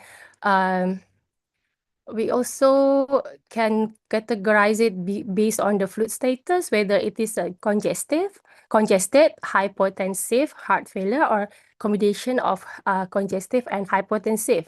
But as for the management, the most important thing is to identify based on its severity. So later I will limit my explanation on the most prevalent occurrence of heart failure, in which the HFrEF or heart failure with reduced ejection fraction is the most prevalent types of heart failure, where the patient ejection fraction is basically lesser than 40%. And then we also have heart failure with LVEF being mildly reduced, and heart failure with preserved heart ejection fraction. And then last is improved heart failure. If the baseline is increased, baseline of ejection fraction of the patient is increased, basically more than 10 points, okay? So later I will only discuss on the management of HFrEF and HFpEF or heart failure with preserved ejection fraction, okay? Okay, so just a quick overview on the pathophysiology of heart failure. Basically, in heart failure, if there is not enough oxygen and blood in our body, so there will be a compensatory mechanism, right? As I know, it initially will help maintain the cardiac output through the basically through the neurohormonal activation of sympathetic nervous system, RAAS, and vasopressin. So the ventricular and diastolic pressure will be increased, and then the ventricular volume and wall thickness will be also increased. So, however, the chronic activation may lead to vasoconstriction, sodium and water retention, right? And increased preload and afterload. And eventually it will causing ventricular remodeling. So the management or the principle of the management of heart failure, therefore, will target this maladaptive mechanism. Later it will through the 4 foundation of therapies or GMTD, that I will explain it later.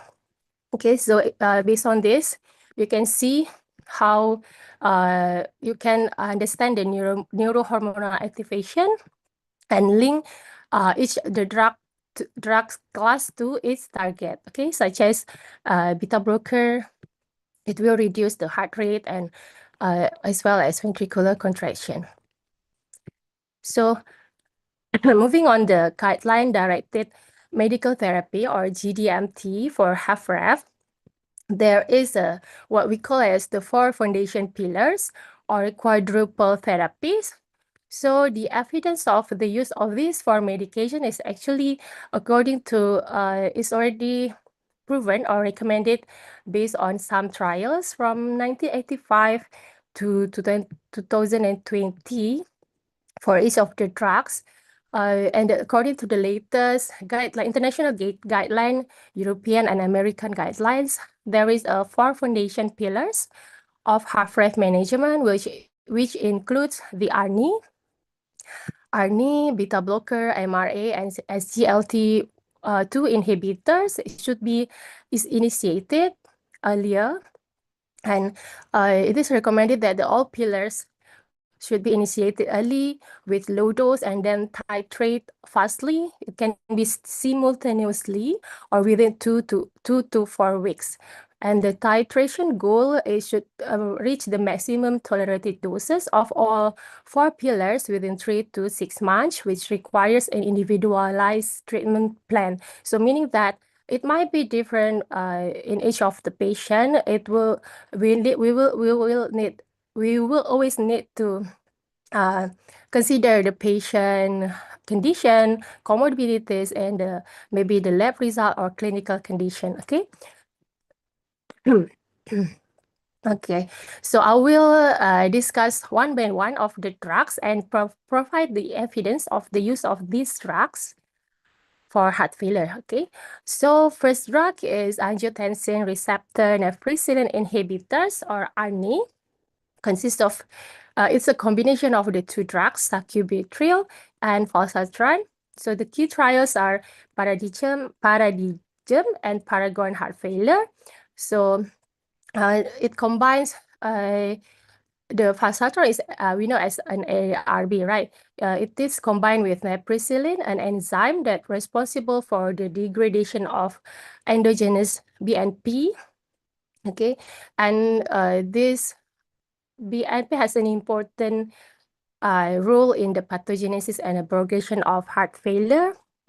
And this trial, Paradigm and Paragon, has established that and conclude that ARNI is actually superior to S inhibitor for to manage heart failure, because for the clinical effects and benefits, it's actually same with S inhibitor. It can decrease the morbidity and mortality.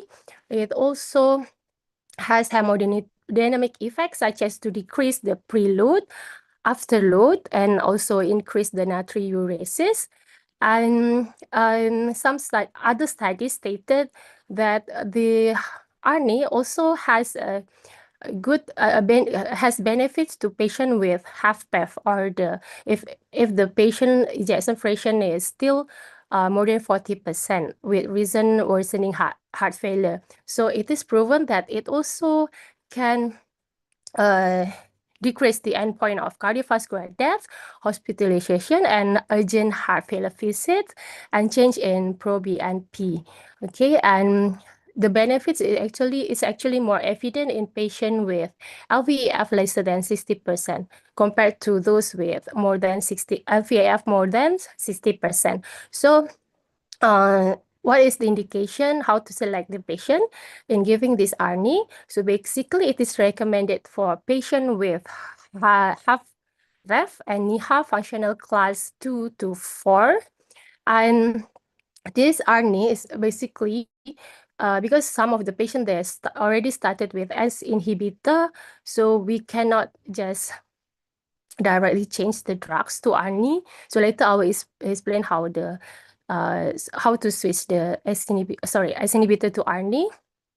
And then it is also recommended for patient with HFpEF with LVEF lesser than 60%. So next we want to know how to titrate the dose, right? So based on the GDMT for HFrEF, we need to start the drug in a low dose. Okay, initiate with the low dose, and we can double it every 2 to 4 weeks. And it should depend on the patient condition, meaning that we need to understand the patient consideration, right? And then we need to achieve the maximum optimum dose. The target dose is 200 milligram, or consisting 97 milligram of sacubitril and 103 milligram of falsatran. So what are the clinical consideration for titration? Of course, the patient volume status, and we may need also to decrease diuretic when initiating of up titrating, because we know that together with diuretic, it will increase the risk of hypotension, right?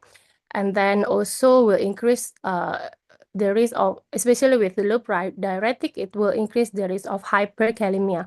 And as well as we need to assess the BP trends, and it is caution in renal insufficiency, because same with S inhibitor and ARB, it is not recommended basically for patient with end-stage renal disease unless the benefit is outweighed the risk. Okay, and as I explained earlier, this ARNI should not be administered concomitantly with S inhibitor, because we know it's act at the same act with the similar mechanism of action at ARAS, right?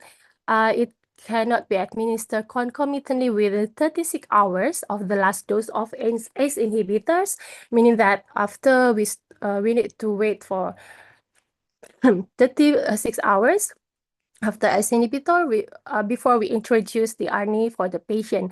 And then it should not be administered also in pregnant women and patient with history of angioedema. But however, no washout period is required for conversion between ARB and ARNI. I believe it's because of the same mechanism of action. So for ARNI, of course, the clinical point, we need to start the dose with the low dose. We can double it 2 to 4 weeks, and we need to monitor the BP, of course, the renal function and the potassium.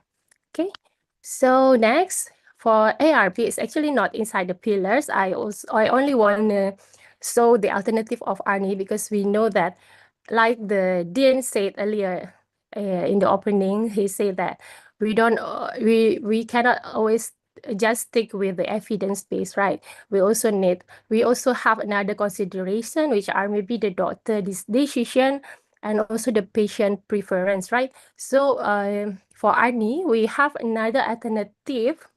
Is the previously also DSS and ARB is the what we call the recommended drugs for heart failure management. Okay, what is the benefit? Because it also similar, like I said earlier, will decrease morbidity and mortality. It will decrease the afterload, but we still need to consider titration for the patient. We can initiate with the low dose and assess the BP trends, as well as need to assess the patient renal function. Okay, so how to titrate these drugs? Of course, it will depend on the medication itself, whether we want to give captopril or lisinopril, and it has different target dose. We need to refer to the guidelines anytime.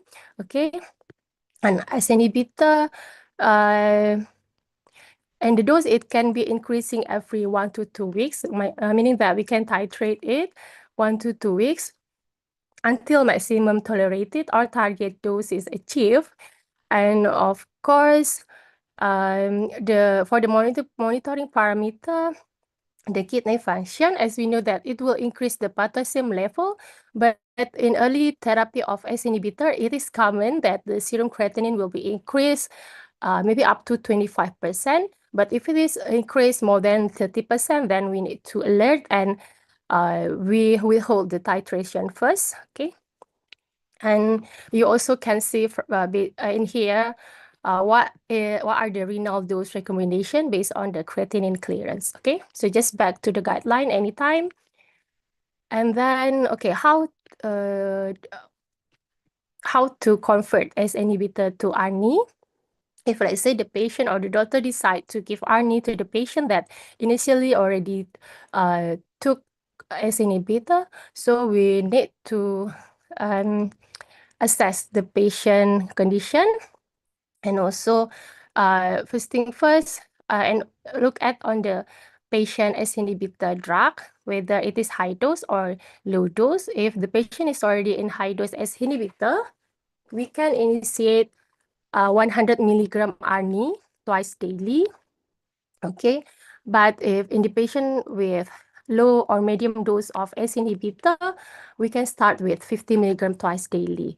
Also, if the patient is ACE inhibitor naive, or maybe patient with severe kidney impairment, based on this guideline, we can start with the 50 milligram of ARNI twice daily. Okay, so these are the algorithm. And if possible, we also can increase those stepwise to target to 200 milligram twice daily, or the maximum optimum target dose. Okay, of course, for monitoring will be the same. We monitor the blood pressure, electrolytes, and kidney function during the titration. The second drugs, we have beta blocker. I believe you're already familiar with these drugs, right? So some of the key trials are MERIT, heart failure, CIBIS, etc. Based on the mechanism, also it is understood that it can decrease the sympathetic tone, will decrease the remodeling and mortality, decrease myocardial oxygen demand, and will further improve ischemic tolerance, and will decrease as well the heart rate, which will increase diastolic filling and improve the filling in HFrEF. Okay, as for the effects and benefit, the outcomes, it can decrease mortality and hospitalization. So for the patient selection, basically it is recommended in patient with HFrEF with current or previous symptoms, but it is not included in the management of heart failure with preserved ejection fraction. Okay, so as the based on the ESC, European Society of Cardiology guideline, these beta blocker are not recommended for the treatment of heart failure with preserved ejection fraction unless it is required for other indications, such as for rate control in patient with atrial fibrillation comorbids or in hypertension management. Okay. Okay, this is the dosage and titration guideline. We also need to initiate early this beta blocker if the patient is stable, meaning that there is no congestion or no fluid overload, and we can titrate it every 2 weeks. And basically, there are 4 drugs from beta blockers that are recommended in heart failure. As for the clinical consideration, for titration, we need to avoid the titration in setting of volume overload. So sometimes the heart failure is worsening. So if the patient is experiencing with fluid overload, the doctor may decide to withhold the beta blocker first and overcome the fluid overload by giving a diuretic usually. Okay, and in the setting of fluid overload, beta blocker therapy may contribute to the lightheadedness. Okay. As for the monitored parameters, there is no significant effects on the electrolytes, basically for beta blocker and renal function.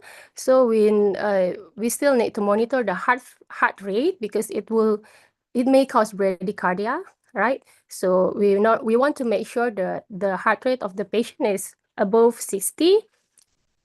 And also we need to monitor the BP and signs of congestions. Okay. So moving on to the next pillar, which is mineralocorticoids antagonists or MRAs. So based on the key trials, RAILS and EMPhASIS, this drug will give benefits on decreasing the morbidity and mortality, because as we know that heart failure is actually related to the overactivation of the mineralocorticoids receptors. So it's not solely for diuresis purpose. And because the overactivation of mineralocorticoid receptor will lead to of course, the fluid retention and adverse myocardial remodeling effect. So these MRAs provide both diuretic and antifibrotic benefits, actually. Okay. And for the clinical use or patient selection, it's similar with the other pillars. It is recommended in patients with HFrEF and NYHA class 2 to 4 symptoms, but we need to consider the patient eGFR. We cannot give it if the patient eGFR is lesser than 30 milli or patient in stage 4, I believe stage 4 CKD, and serum potassium, and if the serum potassium of patient is more than 5.0 or maximum is 4.5, right? So we cannot give this drug because it will increase the risk of hypercalcemia. So based on both of these guidelines from America and Europe, this MRA is in the class 1 level of evidence A for HFrEF, both of the guidelines, but for HFmrEF and HFPrEF, especially for HFmrEF, the recommendation is class 2B, so it is basically not recommended, not really recommended. Class 2B is moderate recommended. 2A is moderate recommended. 2B is lesser recommended. And then for HFpEF, it's actually not really recommended. This MRA, meaning that based on studies, it doesn't give clear benefits on patient with HFpEF, okay? It's because there is no proof on this decrease of hospitalization in patient with HFpEF. So how to titrate this drug? We basically this drug is available. The available strength is not a lot compared to the other drugs, and the titration is not as complicated as the other drugs. So as for the spironolactone, basically usually we use spironolactone, right?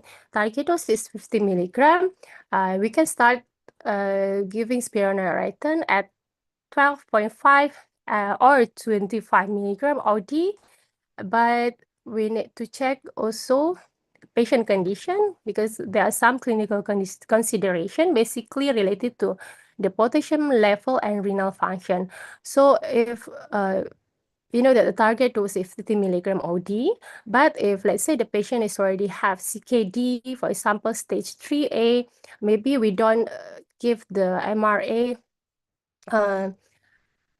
give to the MRA to the maximum target, which is we can recommend to just give maximum 25 milligram OD. Okay, and we need to monitor this MRA. The monitor patient on their renal function, of course, potassium and creatinine. It is better to monitor at baseline or maybe before the administration of the drugs and 7 days after initiation or titration, and we may need to check monthly for 3 months and every 3 months for a year to make sure that this drug is safe and effective for the patient. Okay, this is the last pillars from GDMT, the sodium glucose co-transporter 2 inhibitors. So we know that this drug is basically the drug for diabetes, right? But this drug or SGLT2 inhibitor, as for the mechanism, it will inhibit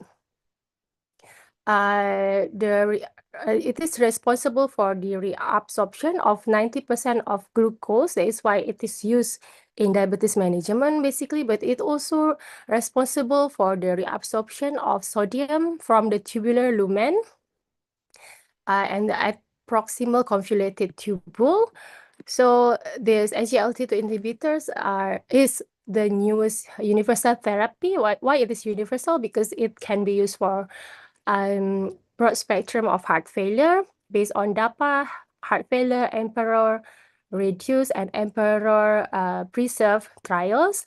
This drug will give some benefits, which are decreasing the heart failure hospitalization, mortality. As for the mechanism, it will reduce basically the blood volume, decrease the preload because it has natriuresis, diuresis, and secretion of glucose effect.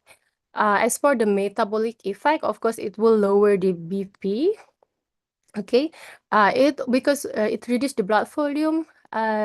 Further, it also may reduce the body weight. It also has another benefit in increasing the HDL and improving insulin sensitivity. The study also found that this SGLT2 inhibitor also can reduce the cardiac remodeling by various mechanisms, including reducing the oxidative stress, inflammation, and fibrosis of the muscle heart. And last, this SGLT2 inhibitor has renal protection because it can reduce the albuminuria progression and end-stage kidney disease risk. All of these effects will contribute to preserving cardiac structure and function in patients with HFrEF and HFpEF. So that's why for the indication or patient selection, we can introduce this drug in patients with ejection fraction less than 40 with or without diabetes. So regardless the diabetes status, we can give this drug. And also it can also be introduced in patient with HFpEF or patient with ejection fraction more than 40, less than 60. Okay, so what are the clinical consideration and dose titration? So basically, there are two drugs that already registered in Malaysia. I believe in Indonesia also the same, I think. Dapagliflozin and empagliflozin. So basically, there is no titration needed for this drug because based on the evidence and the clinical trial, the target dose is 1 milligram OD. And we can initially start with 10 milligram OD as well. The benefit will be seen within 28 days. So it doesn't give immediate benefits to the patient. So at least patient have to take it for one month, basically, right? But as for the consideration, we need to make sure that the patient renal function is still in terms of EGF creatine clearance is still above 25 for dapagliflozin and 20 for empagliflozin. Other consideration is in patient with initial use of diuretic, for example, furosemide, we may need to decrease the diuretics dose when initiating this because we don't want the patient to have electrolyte problems, for example, or low blood pressure. And then because it also may increase the risk of UTI or urinary tract infection because it will also release or excrete the glucose, right, from the urine. So we need to monitor for UTI symptoms as well to educate the patient, especially women, in terms of UTI symptoms and UTI side effects. Also, we need to discuss the risk of DKA and consider the risk of DKA, especially in patients with diabetes mellitus, because SGLT2 inhibitor is contraindicated in patients with diabetes ketones acidosis. Okay, yeah, like I explained you earlier, as for the contraindication, it is not approved for use in patients with T1 diabetes, type 1 diabetes mellitus because they are in higher risk of DKA and patient with known hypersensitivity to the drug. So basically the mechanism, because this drug also will reduce insulin, because the reduced insulin and increased glucagon stimulation, oxidation will increase the ketone body formation, which will be worsened in patient with DKA. And and for the cautions, it may contribute to volume depletion. So like I said earlier, consider to altering diuretic agents dose if applicable. It will also increase risk of mycotic genital infection. It is also not recommended in pregnant women. Okay, and these are some of the risks of DKA. Increased risk of DKA worsen in a certain patient if they also have some comorbid such as infection, if they have insufficient insulin therapy, low carbo diet. Okay, so we may need to educate the patient to not apply the low carbo diet, especially nowadays we know that there is a diet that the patient do not want to eat carbohydrate, but in the diabetes mellitus patient, it will increase their risk on DKA.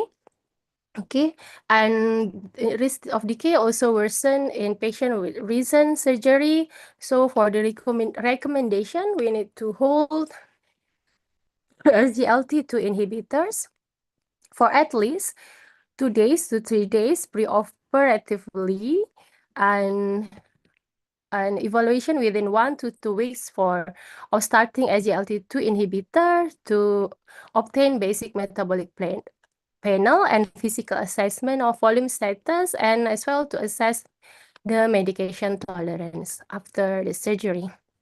Okay, so that is all from the 4 pillars on GDMT. So basically, the titration strategy, basically we need to start all pillars early with the low dose, and we need to titrate fastly if possible.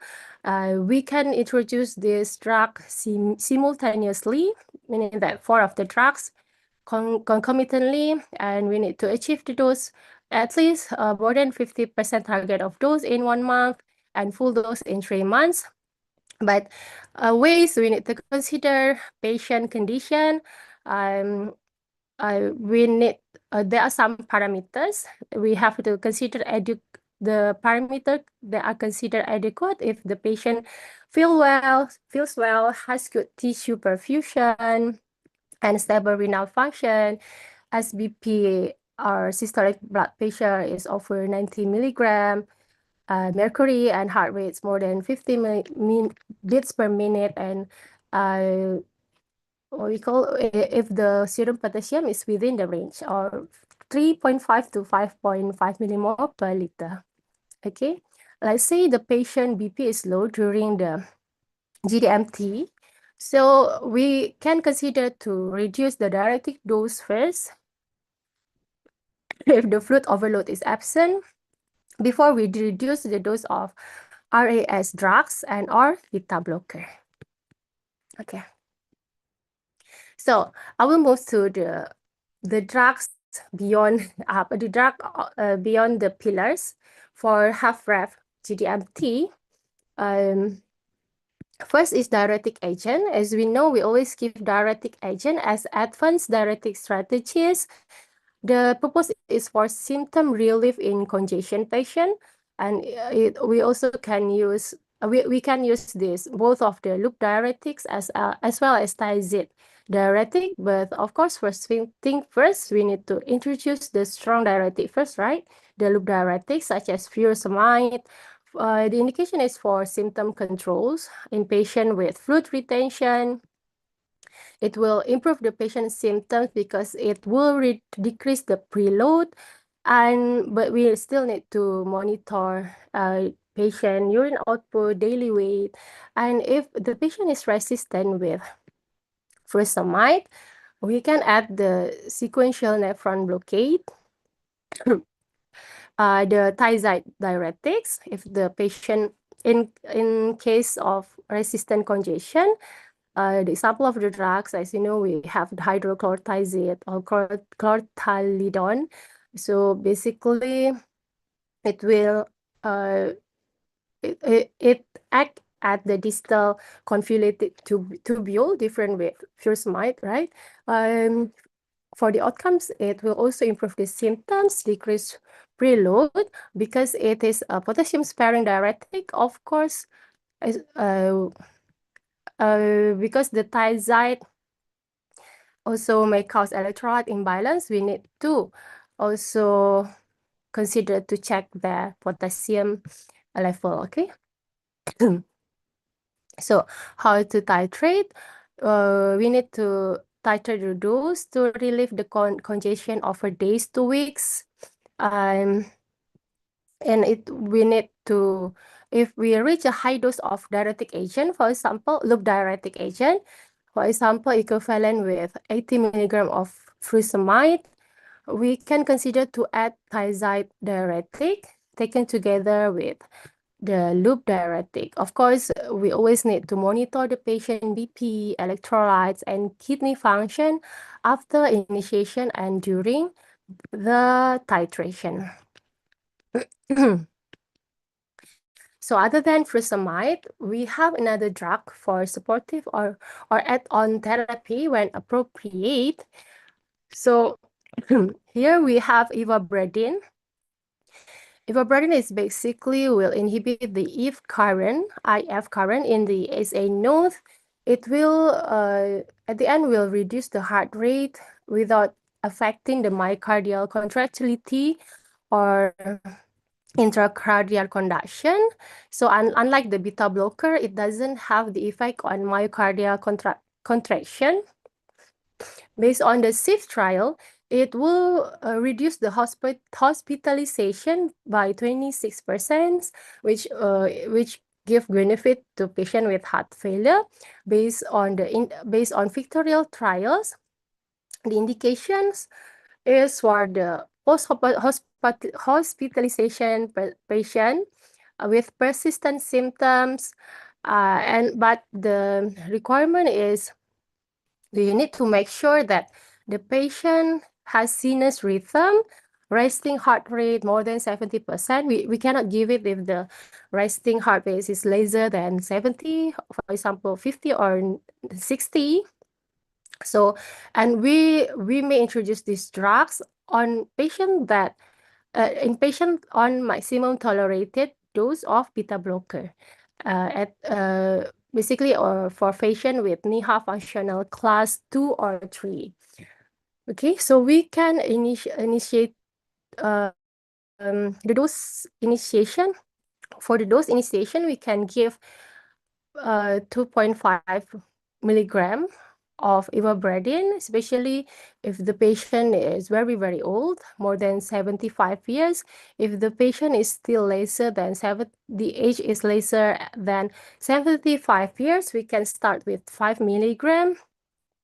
We can titrate it until the maximum dose or the target dose of 7.5 milligram twice daily. So meaning that in here, we really need to monitor the heart rate in order during the titration of the ivabradine dose.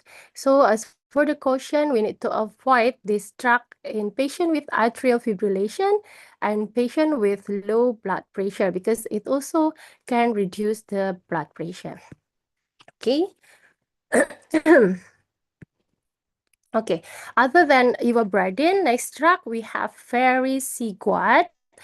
Vericiguat has benefit based on trials, has benefit in reducing the composite cardiovascular death and heart failure hospitalization. It can be given in patient with heart failure functional class 2 to 4 with symptoms.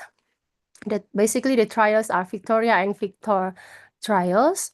This drug mechanism is basically it can provide vasodilation, which will reduce the preload and afterload, and it will decrease the vascular stiffness, and it will give benefit in it will be beneficial in patient with worsening heart failure, but worsening heart failure despite the optimum GDMT.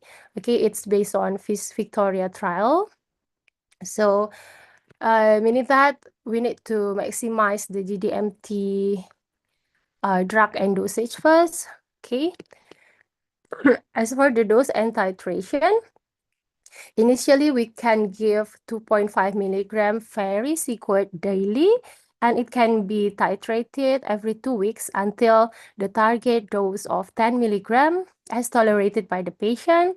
As for the monitoring parameter, because it also will decrease blood pressure, we need to monitor BP and CBC for anemia. But however, this vericiguat is not it's not available in the guideline yet. I think it's still in the phase 3 trial, randomized trial.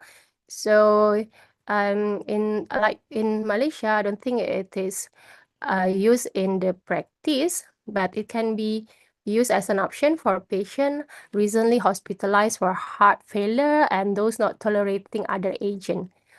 Okay. Okay, so these are another research for vericiguat.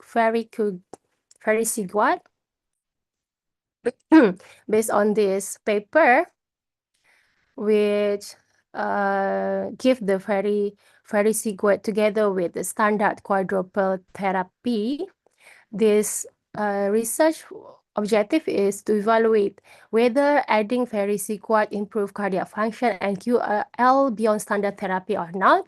And the findings, you can also check on the paper. They found that this vericiguat enhanced cardiac contractility and reduced the biomarker of congestion within 1 month, and the effects were consistent across heart failure phenotypes, meaning that not only in half-REF patient, though it most robust in half-REF. And the combination of therapy was safe, well tolerated in the patient with no serious renal, hepatic, and electrolytes disturbances. Okay. And basically based on this paper also, this paper suggests vericiguat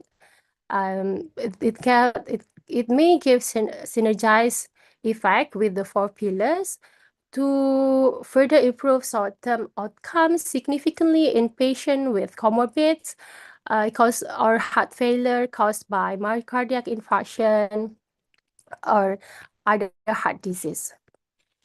Okay, I believe it's the last. We have this iron therapy, IV iron.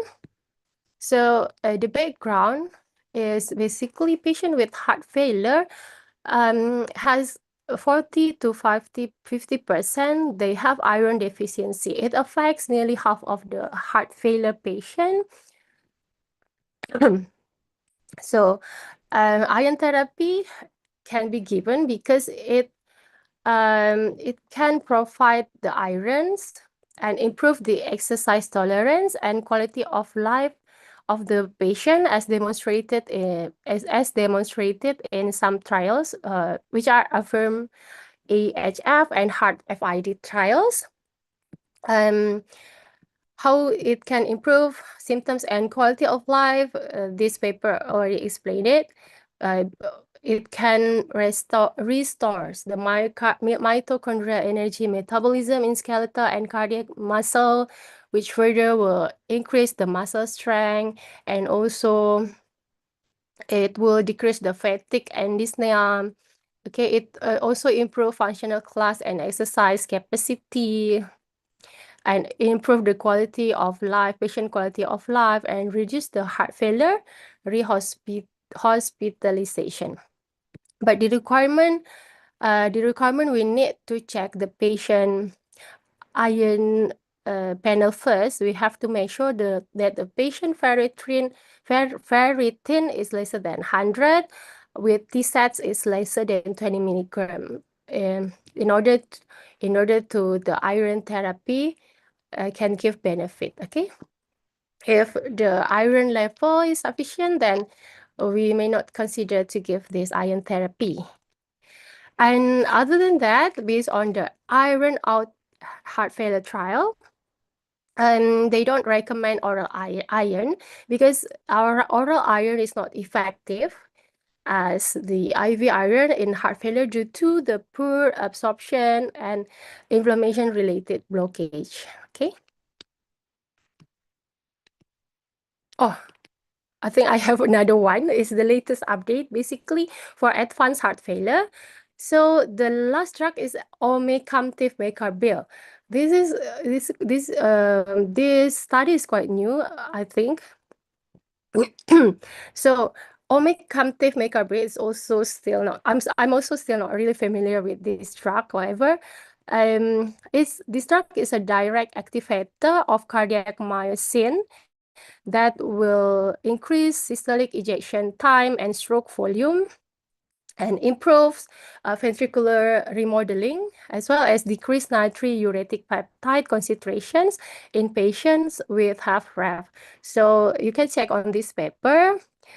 This paper explains on the post-hoc analysis data from the Galactic Heart Failure Study randomized clinical trial in patients with severe heart failure benefited from treatment with omecamtiv mecarbil.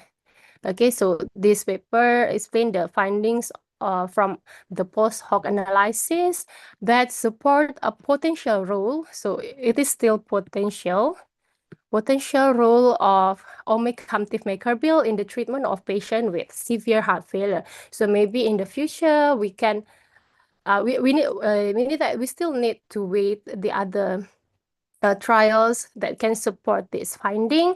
And maybe in the future, this drug will be used in patients with advanced heart failure. But the recommendation is still for patient in severe heart failure, HFrEF heart failure, patient with low ejection fraction. Okay, so this is the summary of GDMT rapid titration strategy from day 0 to day 90. Of course, at the first week, we always can initiate with all 4 pillars in the low dose, at the low dose. And as a pharmacist, also, we can begin the patient education in terms of side effects and then the recognition of the symptoms, okay? And as the monitoring parameter, of course, the patient SBP, heart rate, as well as the electrolyte level, and we need to make sure the stable renal function as well as good renal output, good urine output, okay? For the next week 2, the drugs that we can up titrate are ARNI, basically beta blocker, and MRA. And then the doctor may need to evaluate the tolerability of the patient. The monitoring will be still the same. And then for the week 40, the target is we need to achieve the 50% of target dose of ARNI and beta blocker, especially. And of course, the pharmacists, we can re-educate the patient, because in this stage, the doctor will increase the dose, right? So as pharmacists, we also need to make sure that the patient understanding is still sufficient, okay? And then for week 8, it is expected that we can titrate the dose towards the full dose, the full target dose. And then if needed, the doctor may consider to give additional therapy beyond the pillars, right? And last, at day 90, it is expected to achieve full GDMT target doses or maximum tolerated level, meaning that it is not always to achieve full dosage target, but it will be depend on the patient. So at week 12 or day 90, we need to make sure that the patient achieve the maximum tolerated levels, okay? Okay, actually, I have this case example, and I hope that the participant can also engage with me and contribute on your opinion or idea on how to give recommendation on this patient. Later, I share a Slido. Maybe you also can put your answer in the Slido, and then we discuss it together, okay? So this patient, Mr. A, 70 years old, diagnosed with HFrEF with ejection fraction of 25%, comorbidities with hypertension, CKD stage 3, and then symptoms with persistent ankle edema, orthopnea, and weight gain, plus 3 kg over the past week. His current medication is furosemide 80 mg BID, sacubitril valsartan 49 or 100 mg BID, bisoprolol 5 mg, so the spironolactone 25 mg, and dapagliflozin 10 mg daily. So the problem is, despite high dose loop diuretic, Mr. A remains volume overloaded, likely due to the loop diuretic resistance. So the therapeutic decision by the doctor is to overcome this problem by adding thiazide diuretic or hydrochlorothiazide 25 mg once daily. And so these are some of the monitoring plan: the body weight, serum natrium, serum creatinine, eGFR, BP, and heart rate. So this case illustrates how we can personalize therapy by adding beyond the pillars, or by adding the furosemide therapy, add-on directed therapy in which is thiazide for the patient. Okay, and I want to invite the participant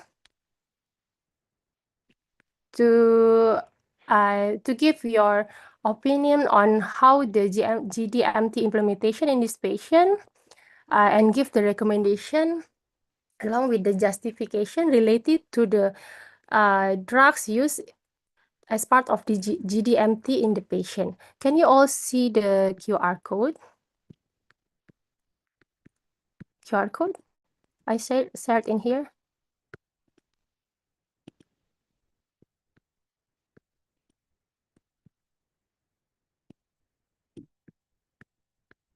Can I know that if you are able to see the QR code in here, Mr. Moderator? Okay. So Yeah. please, all participants can join the Slido.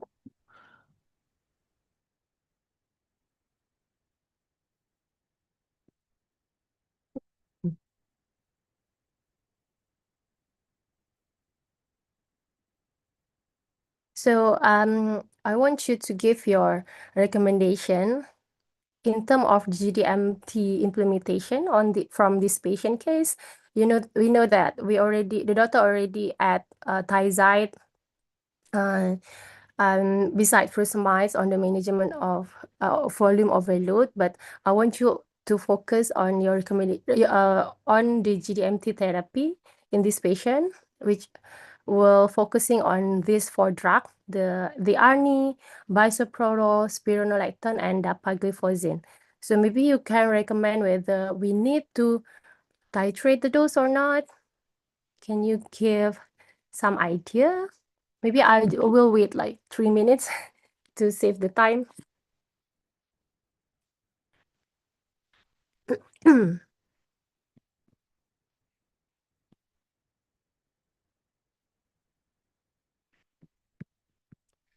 I cannot see anyone's typing in here, but if there's nobody want to join, I will just proceed with the answer maybe.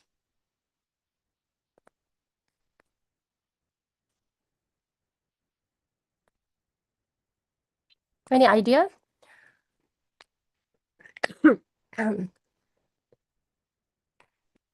Okay, one participant typing. Maybe we can wait for the answer.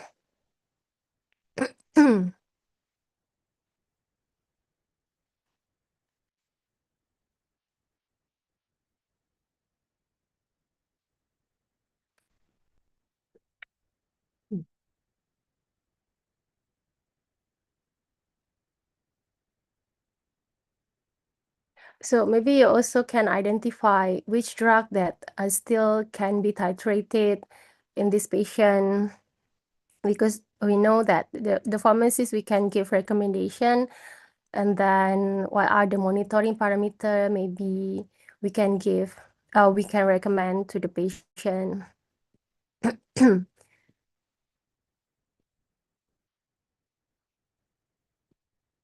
Or maybe you can give comment on which drug that should be withhold if necessary in this patient, because the current patient condition is he is having fluid overload, right? Is there any drug that we should withhold, or we can recommend to withhold first?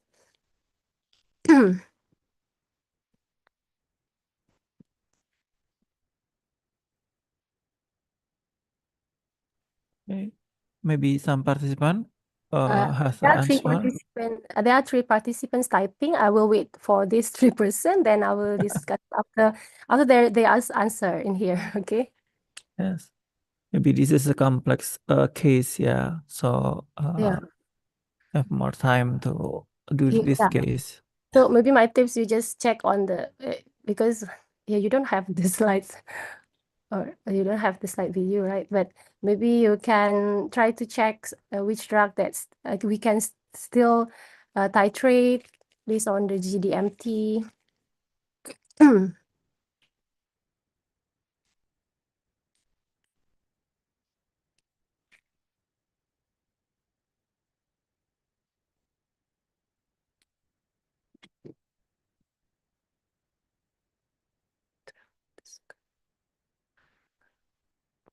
I still have time until 12, right? A moderator? Yes, Okay, thank you. maybe just Yes, 1 Mr. minute again. Okay. Where's the answer? Can I see the answer? I may need to enter it. Okay, based on the medication, all medication are consistent with guideline, titrate gradually, okay, enhance reverse remodeling and reduce mortality. I agree. To monitor volume status and renal function. If there are no signs of congestion, gradually reduce the furosemide dose. I agree with that. That is good. And for regular monitoring, BP, heart rate, potassium, etc. Yes, agree. Lifestyle is very important as well to restrict the sodium intake, monitor daily body weight, etc. Correct. The patient is receiving all core component, correct? Yeah, for sacubitril, appropriate, maybe up titrated to target dose. Yes, I agree with this because it is proven to reduce the mortality and we need to achieve the target dose as we can see that the patient BP, but we need to make sure first the patient BP still can tolerate with this dose, okay? Bisoprolol is suboptimal, can be increased to 10 milligram daily. This one I agree. Actually, we need to achieve the target dose, but we need to consider on the patient current condition, which is the what we call the fluid overload, right? Because it can worsen the congestion. So we may need to withhold the beta blocker. For the spironolactone, both at target doses, yes, I am agree. Furosemide for symptom control only, not mortality benefit. It's very good. So recommendation, continue all current therapies, up titrate ARNI and beta blocker, target dose if tolerated. Okay, this one I will just summarize it. Okay, basically it's similar, the answer. Can I just stop? Okay, thank you for your contribution, first thing first, but I may need to stop because we have limited time. So I will just like discuss on the answer. It's based on my findings, and maybe you can always you can always give your opinion later in the discussion session. Okay, so for sacubitril, I'm agree with the answer from one of the participant. We can just continue with this drug, and then we need to titrate it up to 200 milligram BID as tolerated. Meaning that we need to check BP and patient potassium and eGFR if it is stable. Okay, as for the bisoprolol, the target dose is actually 10 milligram. It is already initiated, but not yet at target. So, but we need to consider again in this patient, there is a fluid overload. Patient is on furosemide, even they take the doctor gave additional thiazide. So the doctor need to withhold to avoid the titration during this acute decompensation. And after you follow me, or it can be resumed the current dose, 5 milligram, and we can titrate the dose as tolerated, meaning that we still need to check all the parameters. For the spironolactone is appropriate at GFR 45, although the target dose is 50 milligram, we can just use the current dose because patient is in higher risk of hyperkalemia. Patient is in CKD stage 3, right? And for the dapagliflozin is optimum. It can be continued. Okay, so these are the summary. Okay. Okay. So the lifestyle and vaccination can be reinforced as some of the participants also recommend on this, right? Okay. Next, I will go fastly maybe. Oh, wait a minute. For the HubRef, so wait, for the HubRef, for the overview, basically the heart failure with preserved ejection fraction is a systemic condition. It's maybe slightly different with the heart failure with reduced ejection fraction. This HFpEF is a systemic condition affecting multiple organs, often seen with many comorbidities and varied symptoms. Okay, the HFpEF cases are rising with aging population and more cardiometabolic diseases. And the main problem is the left ventricle becomes stiff and relaxed poorly, causing impaired feeling and high feeling pressure, especially during exercise. And further, this may lead to fluid build up or pulmonary or venous congestion, and sometimes low blood flow to the body. As for the key pathophysiology, basically it's due to the systemic inflammation, like I explained earlier, which causing fibrosis, metabolic dysfunction, and further at the end will cause endothelial fibrosis and stiff myocardium. So that is why the basic or the therapeutic outcome focus of the HFpEF management is we need to give the drug that have anti-inflammatory, anti-fibrotic, and metabolic modulation. Okay, so this is based on this paper. Based on this paper, you can see the etiology of the heart failure with preserved ejection pressure, basically due to the metabolic problem, the other cardiovascular problem, the older age of the patient, the higher risk of having HFpEF. Okay, and here, because the systemic inflammation may lead to fibrosis and myocardial fibrosis.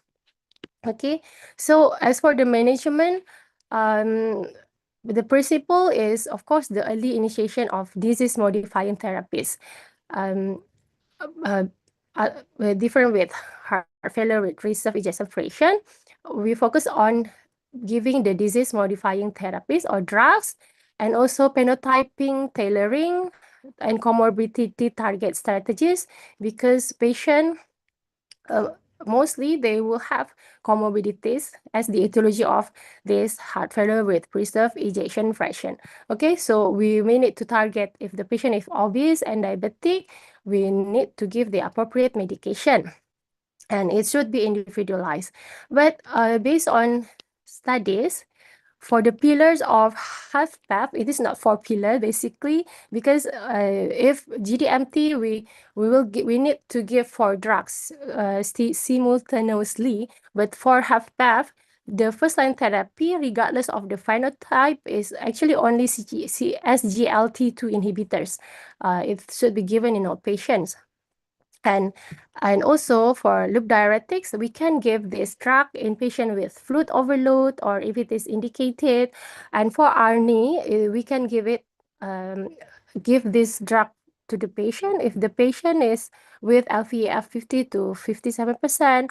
And specifically in obese patient, the first line drug or the recommended drug is GLP-1 receptor antagonist. GLP-1 receptor antagonist is actually anti-diabetic drugs, right?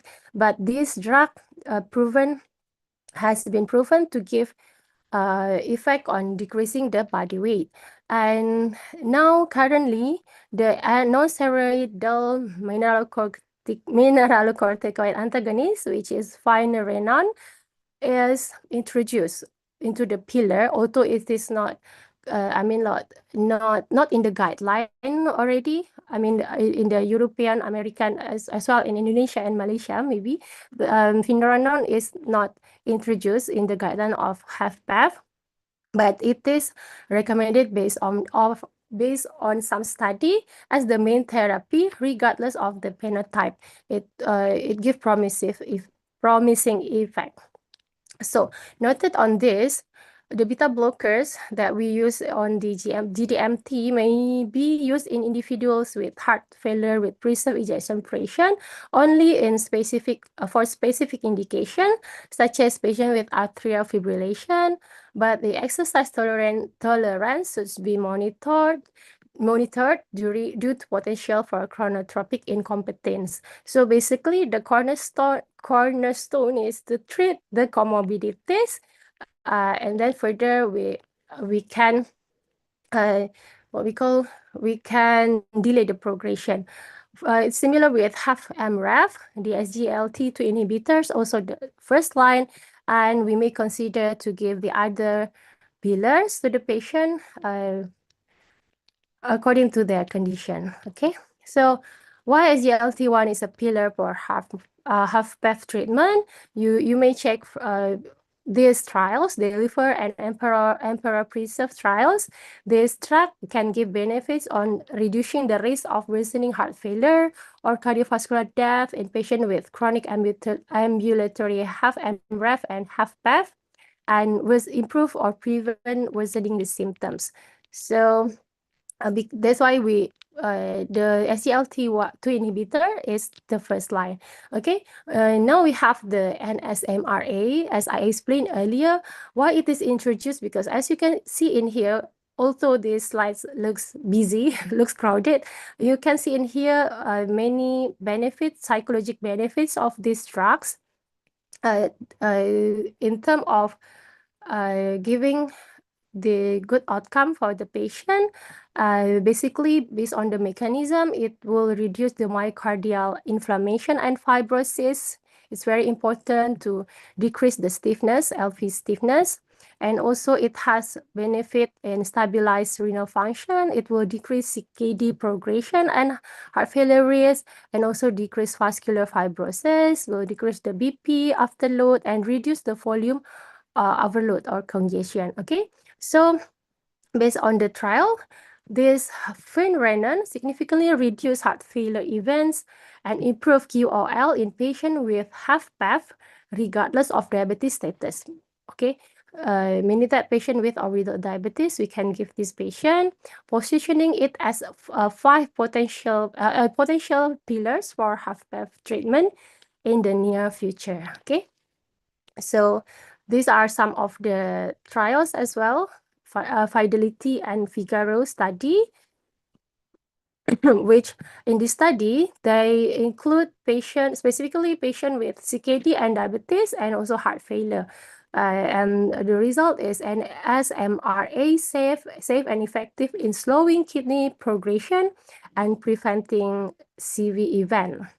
But the benefit of but it is not yet approved for HFpEF. And the access is limited actually, especially in Malaysia and Indonesia, due to the cost and coverage. Okay, so these are the summary of the study. You can check it later. Basically, the fine arts study findings stated that this drug is well tolerated with manageable rates of hyperkalemia, and it may reduce the albumin progression. So how's the what is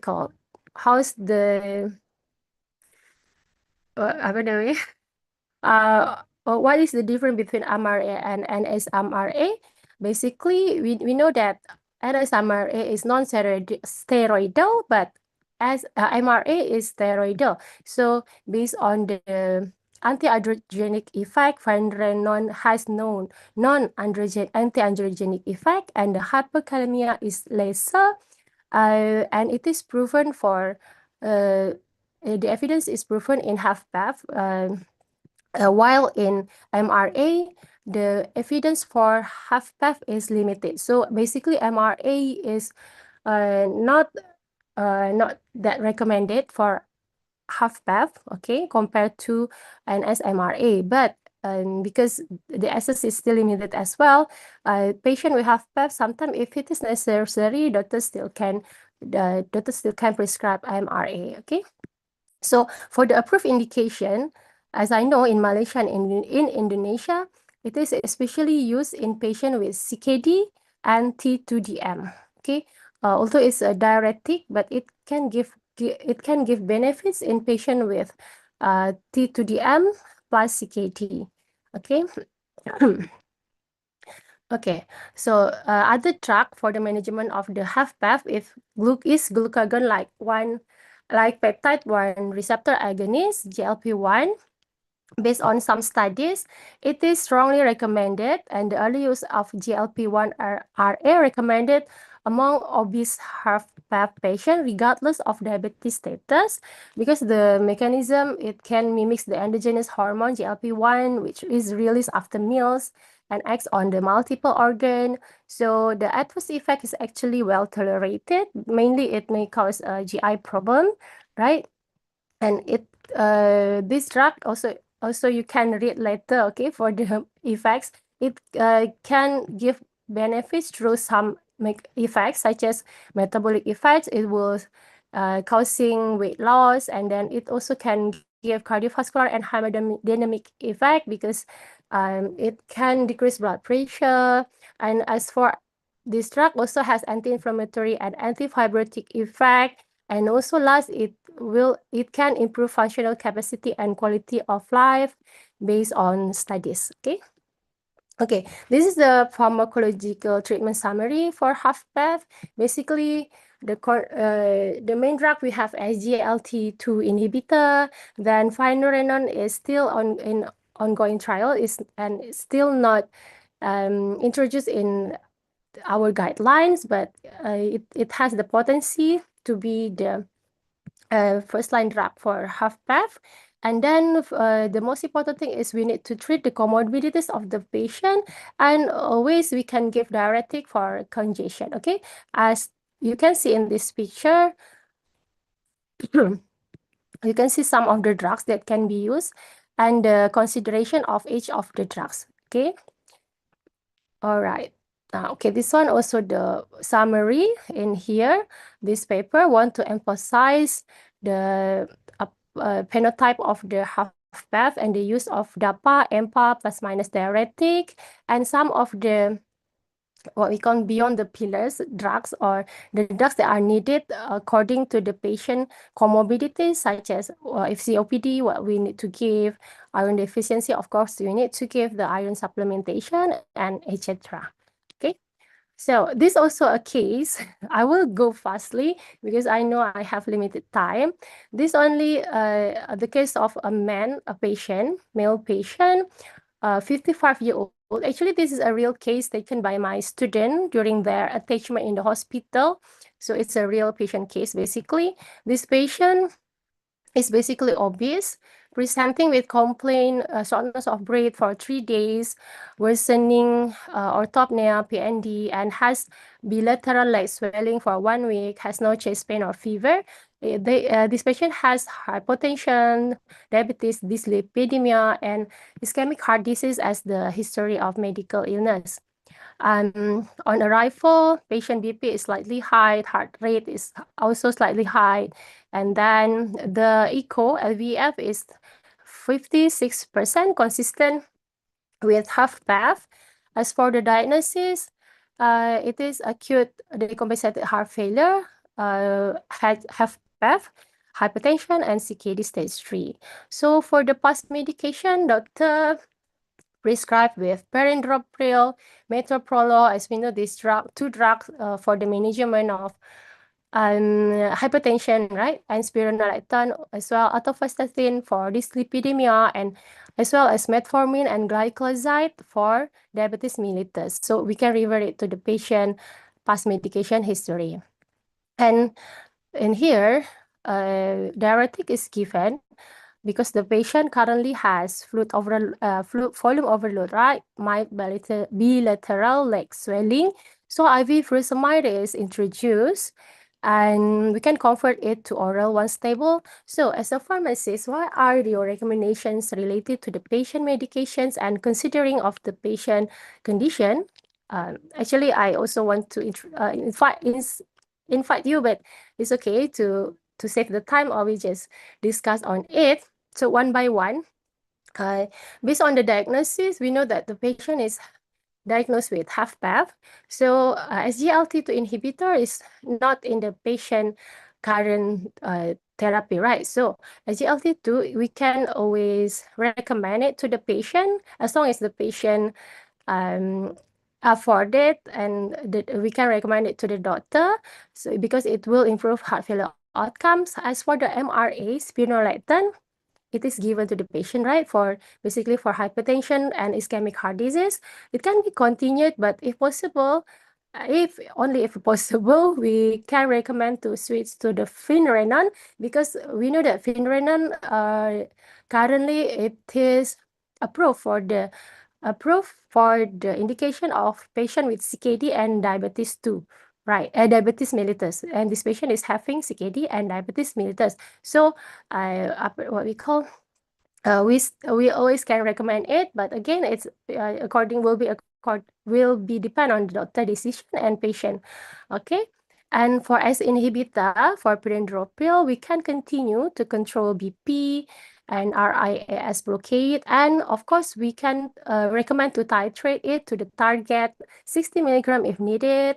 And we can later it to consider to switch it to ARNI, because ARNI is more preferable for HFpEF as well compared to ACE inhibitor. Okay, for the beta blocker, it has risk of worsening congestion. Patient is still also having edema, but this patient is I believe, wait. The edema is peripheral, right? Like swelling or also SLB. So it also may be withhold. It can be hold temporarily, and it can be continued if the patient is euvolemic and stable heart rate, and for stable heart rate and ischemic symptom control. As for diuretic, it can be continued and can be used in short term until euvolemic. We can lower the maintenance dose after stabilization and consider to stop. As for statin, it can be continued, of course, for the secondary prevention of ischemic heart disease, but we may need to consider to recommend the doctor to increase the dose into atorvastatin 40 milligram, because this type of patient will need the high intensity statin, because this patient is in higher risk of cardiovascular event. As for the diabetes medication adjustment, we know that the patient is given with metformin and gliclazide. So the issue is metformin, it is unacceptable if the eGFR is lesser than 45, but in this patient is still sufficient. So we can continue and monitor renal function. But as for gliclazide, the patient, there is no cardiovascular benefit.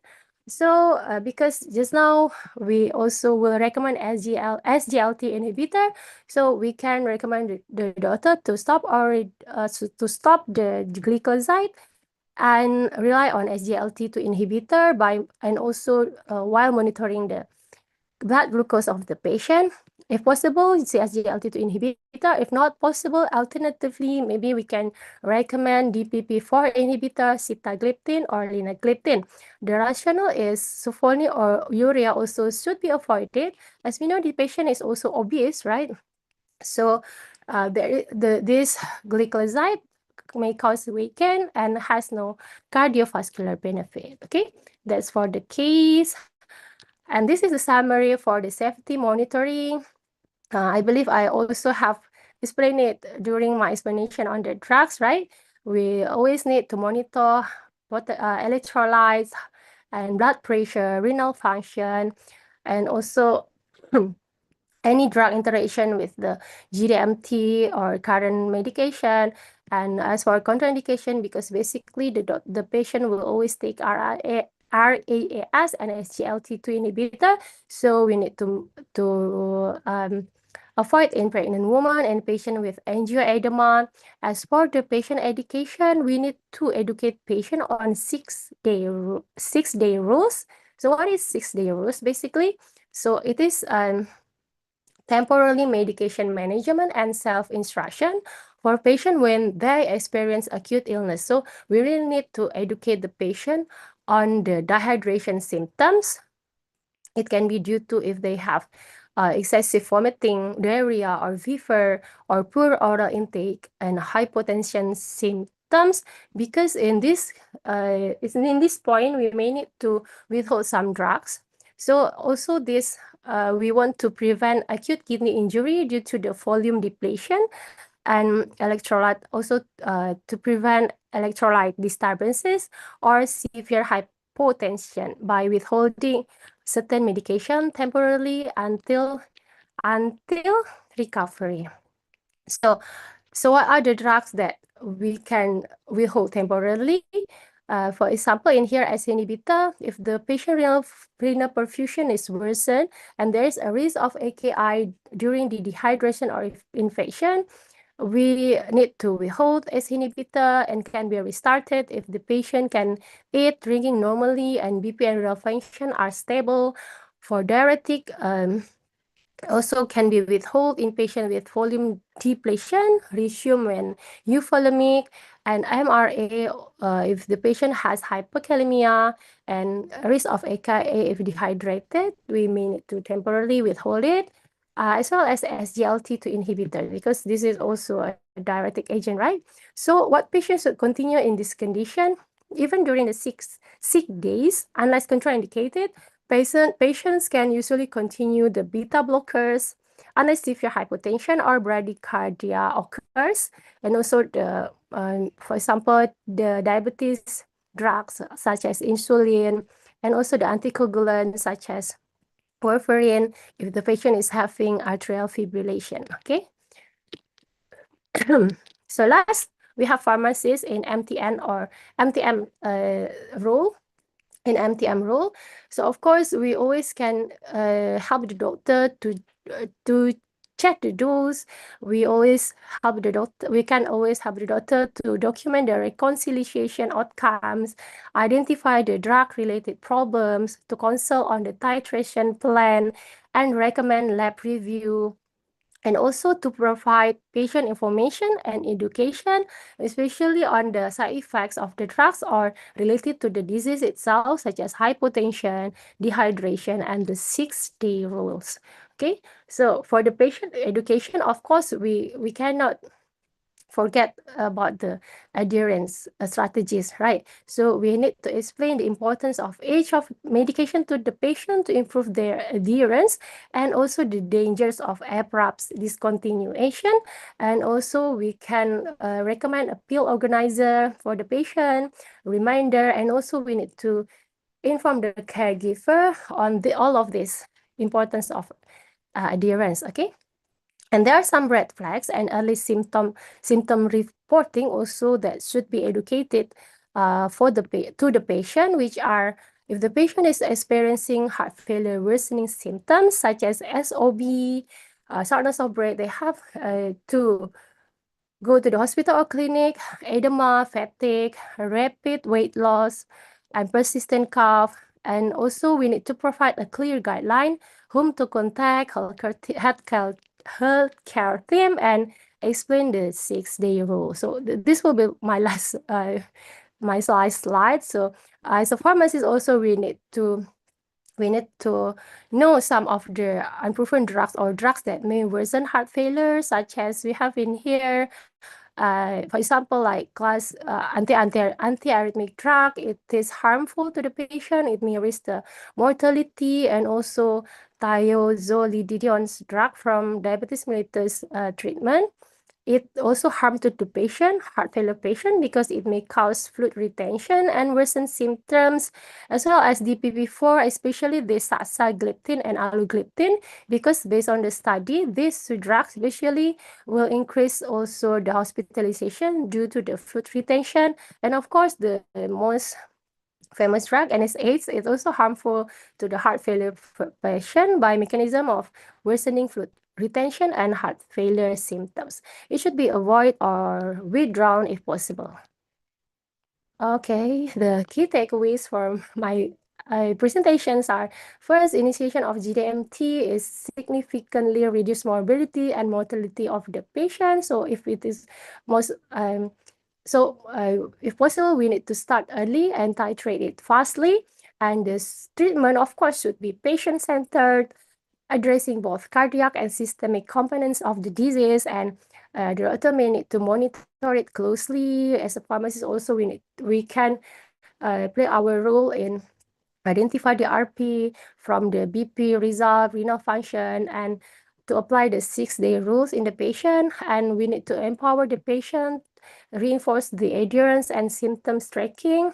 And of course, the last pharmacists, we have rules in therapy optimization together with the other heart care professional, and also to monitor the patient progress. And we have the role in multidisciplinary heart failure care treatment. So last, thank you so much for your attention. And I also want to thanks to the Faculty of Medicine UPN, Veteran Jakarta, for this opportunity. And I hope today's sharing session will give you an insight and useful knowledge as a pharmacist in here, and also to the other participants. And please feel free to reach out me via my email for further discussion or collaboration. Okay, I will pass back this session to the moderator. Thank you. Assalamualaikum. Waalaikumsalam. Okay, thank you very much, Ms. Rara. Such an informative and very comprehensive presentation. The insights shared today on the 4 pillars of heart failure management, care transition, and safety monitoring are truly essential for improving patient outcomes and optimizing therapy. Now, we will move to the discussion and Q&A session. To all participants, please feel free to post your question in the chat box or raise your hand if you would like to ask directly. I will be happy to facilitate the discussion session. For this first session, maybe any question? Maybe for the 3 participants can ask for the question. Oh, from Miss Niken Rahma, maybe from the chat box. And for the team will be recapitulated for the question. Dear Ms. Rara, thank you for your insightful presentation. I have a few questions regarding the use of mineral corticoid receptor antagonist or MRI in clinical practice.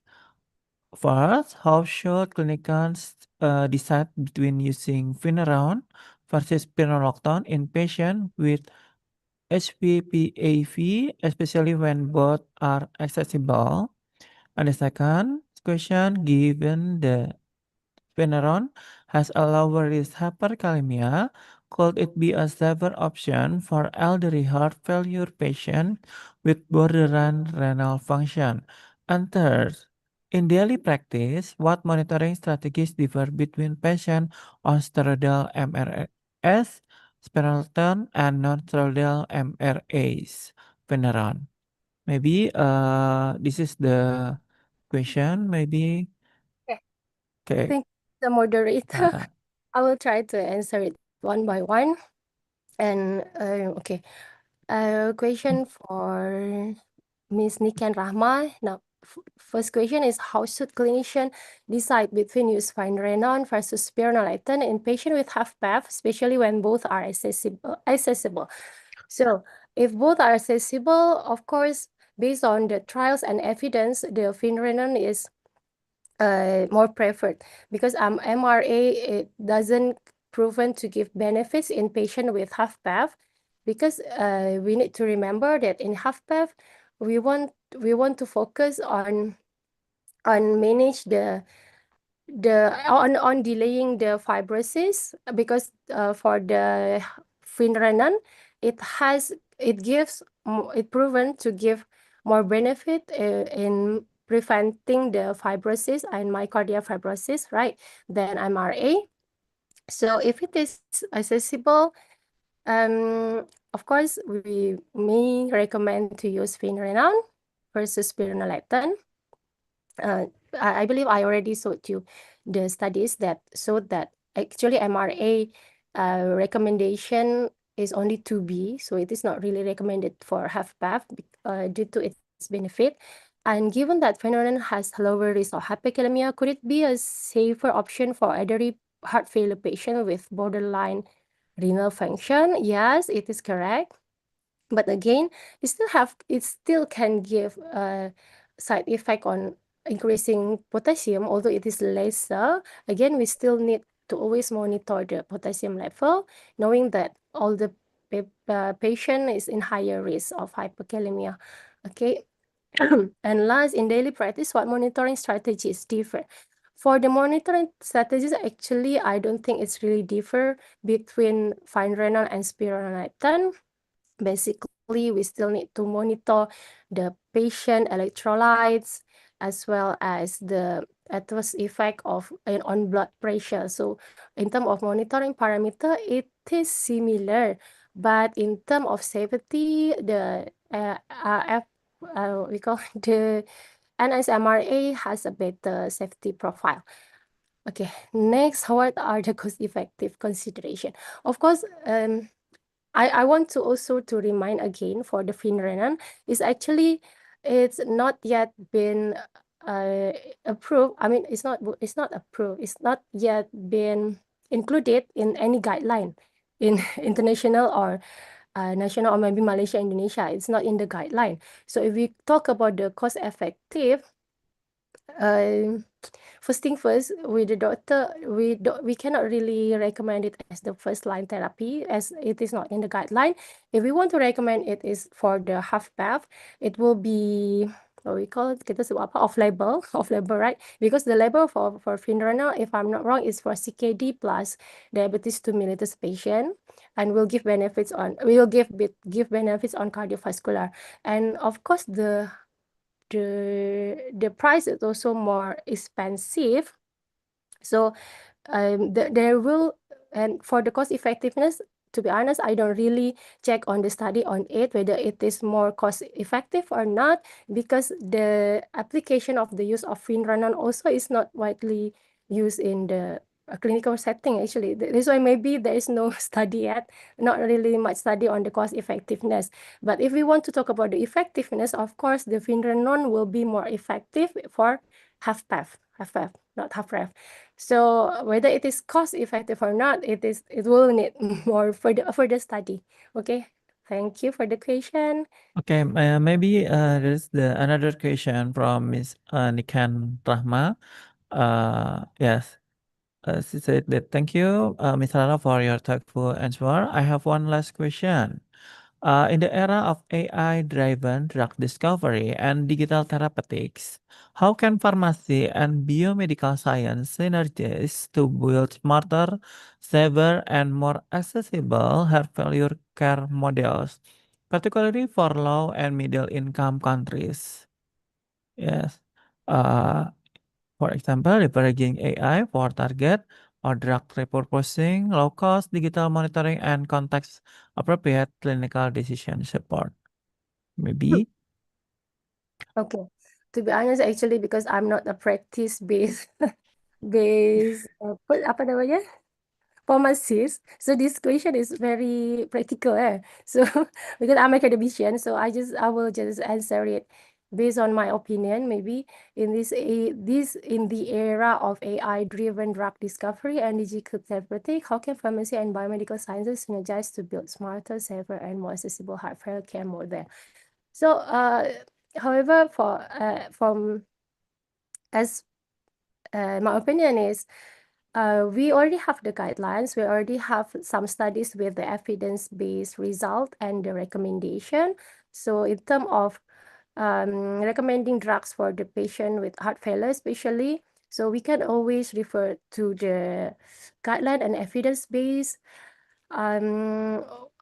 instead of only depending on the AI itself, because again, we can always ask the AI to give recommendation, to give the answer. But again, as a practitioner, or maybe for you that works at the hospital, you still need to have the critical thinking and the knowledge based on what you have read from the trials, from the evidence base. So we cannot really depend on the AI, but again, AI can shorten our what we call, can easier kita boleh sebut apa? Dia boleh memudahkan saya tidak boleh berfikir karena maksudnya sorry because saya sedang tidak sehat sangat, jadi macam agak-agak terhambat. So tadi saya mau bilang apa ya? I mean like it will always can shorten our time to find out atau to find out the answer, but again we still need to critically think and cross-check with the guideline, with the evidence base and the patient condition. So again, because again the decision will be always from the doctor and also pharmacist itself, right? Because based on my experience, because I'm academician, every time I ask the AI to create case study or provide the answer, I always can find something that is not really appropriate or that is not completed. Means that we need to again we need to again prompt the AI to answer, to give more explanation. So we need to be really careful with the AI actually, but it will be helpful for us lah. Okay, I think that's all. Okay, thank you, Ms. Rara. Maybe another participant who wants to give a question, maybe can raise her hand, or from the team, maybe have a recapitulation from the question.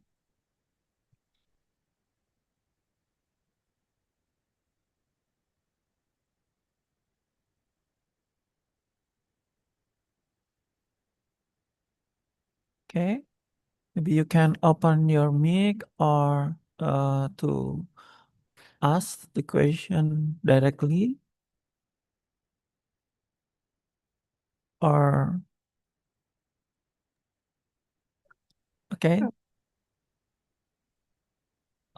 Okay, maybe enough for our discussion. Yes. Okay. Thank you very much, Miss Rara, for the enlightening discussion. Yeah, and to all participants. Yeah. To summarize, today's session highlight the importance of applying evidence-based therapy, using the 4 pillars of GDMT for heart failure. And we know that integrating patient tailored for titration and safety monitoring is very urgent. And then the strengthening care transition and pharmacist involvement in multidisciplinary teams is very needed. Yeah. These takeaways remind us of the crucial roles of pharmacists in ensuring continuity of care and medication safety in chronic disease management. Once again, thank you, Ms. Rara, for sharing your expertise with us today. With that, we conclude the scientific session. I now hand the session back to our Master of Ceremony, Ms. Ufi. Thank you, everyone.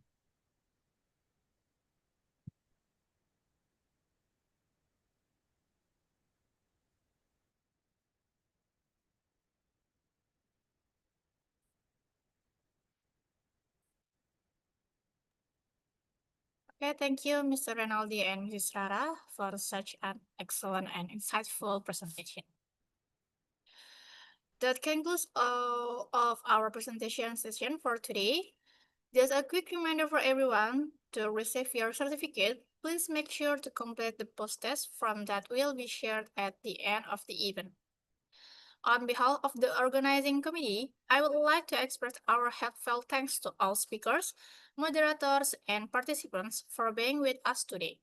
Let us close today's event by reciting Alhamdulillah, Alhamdulillahirrahmanirrahim, and we hope you enjoy this webinar and gain new knowledge and inspiration.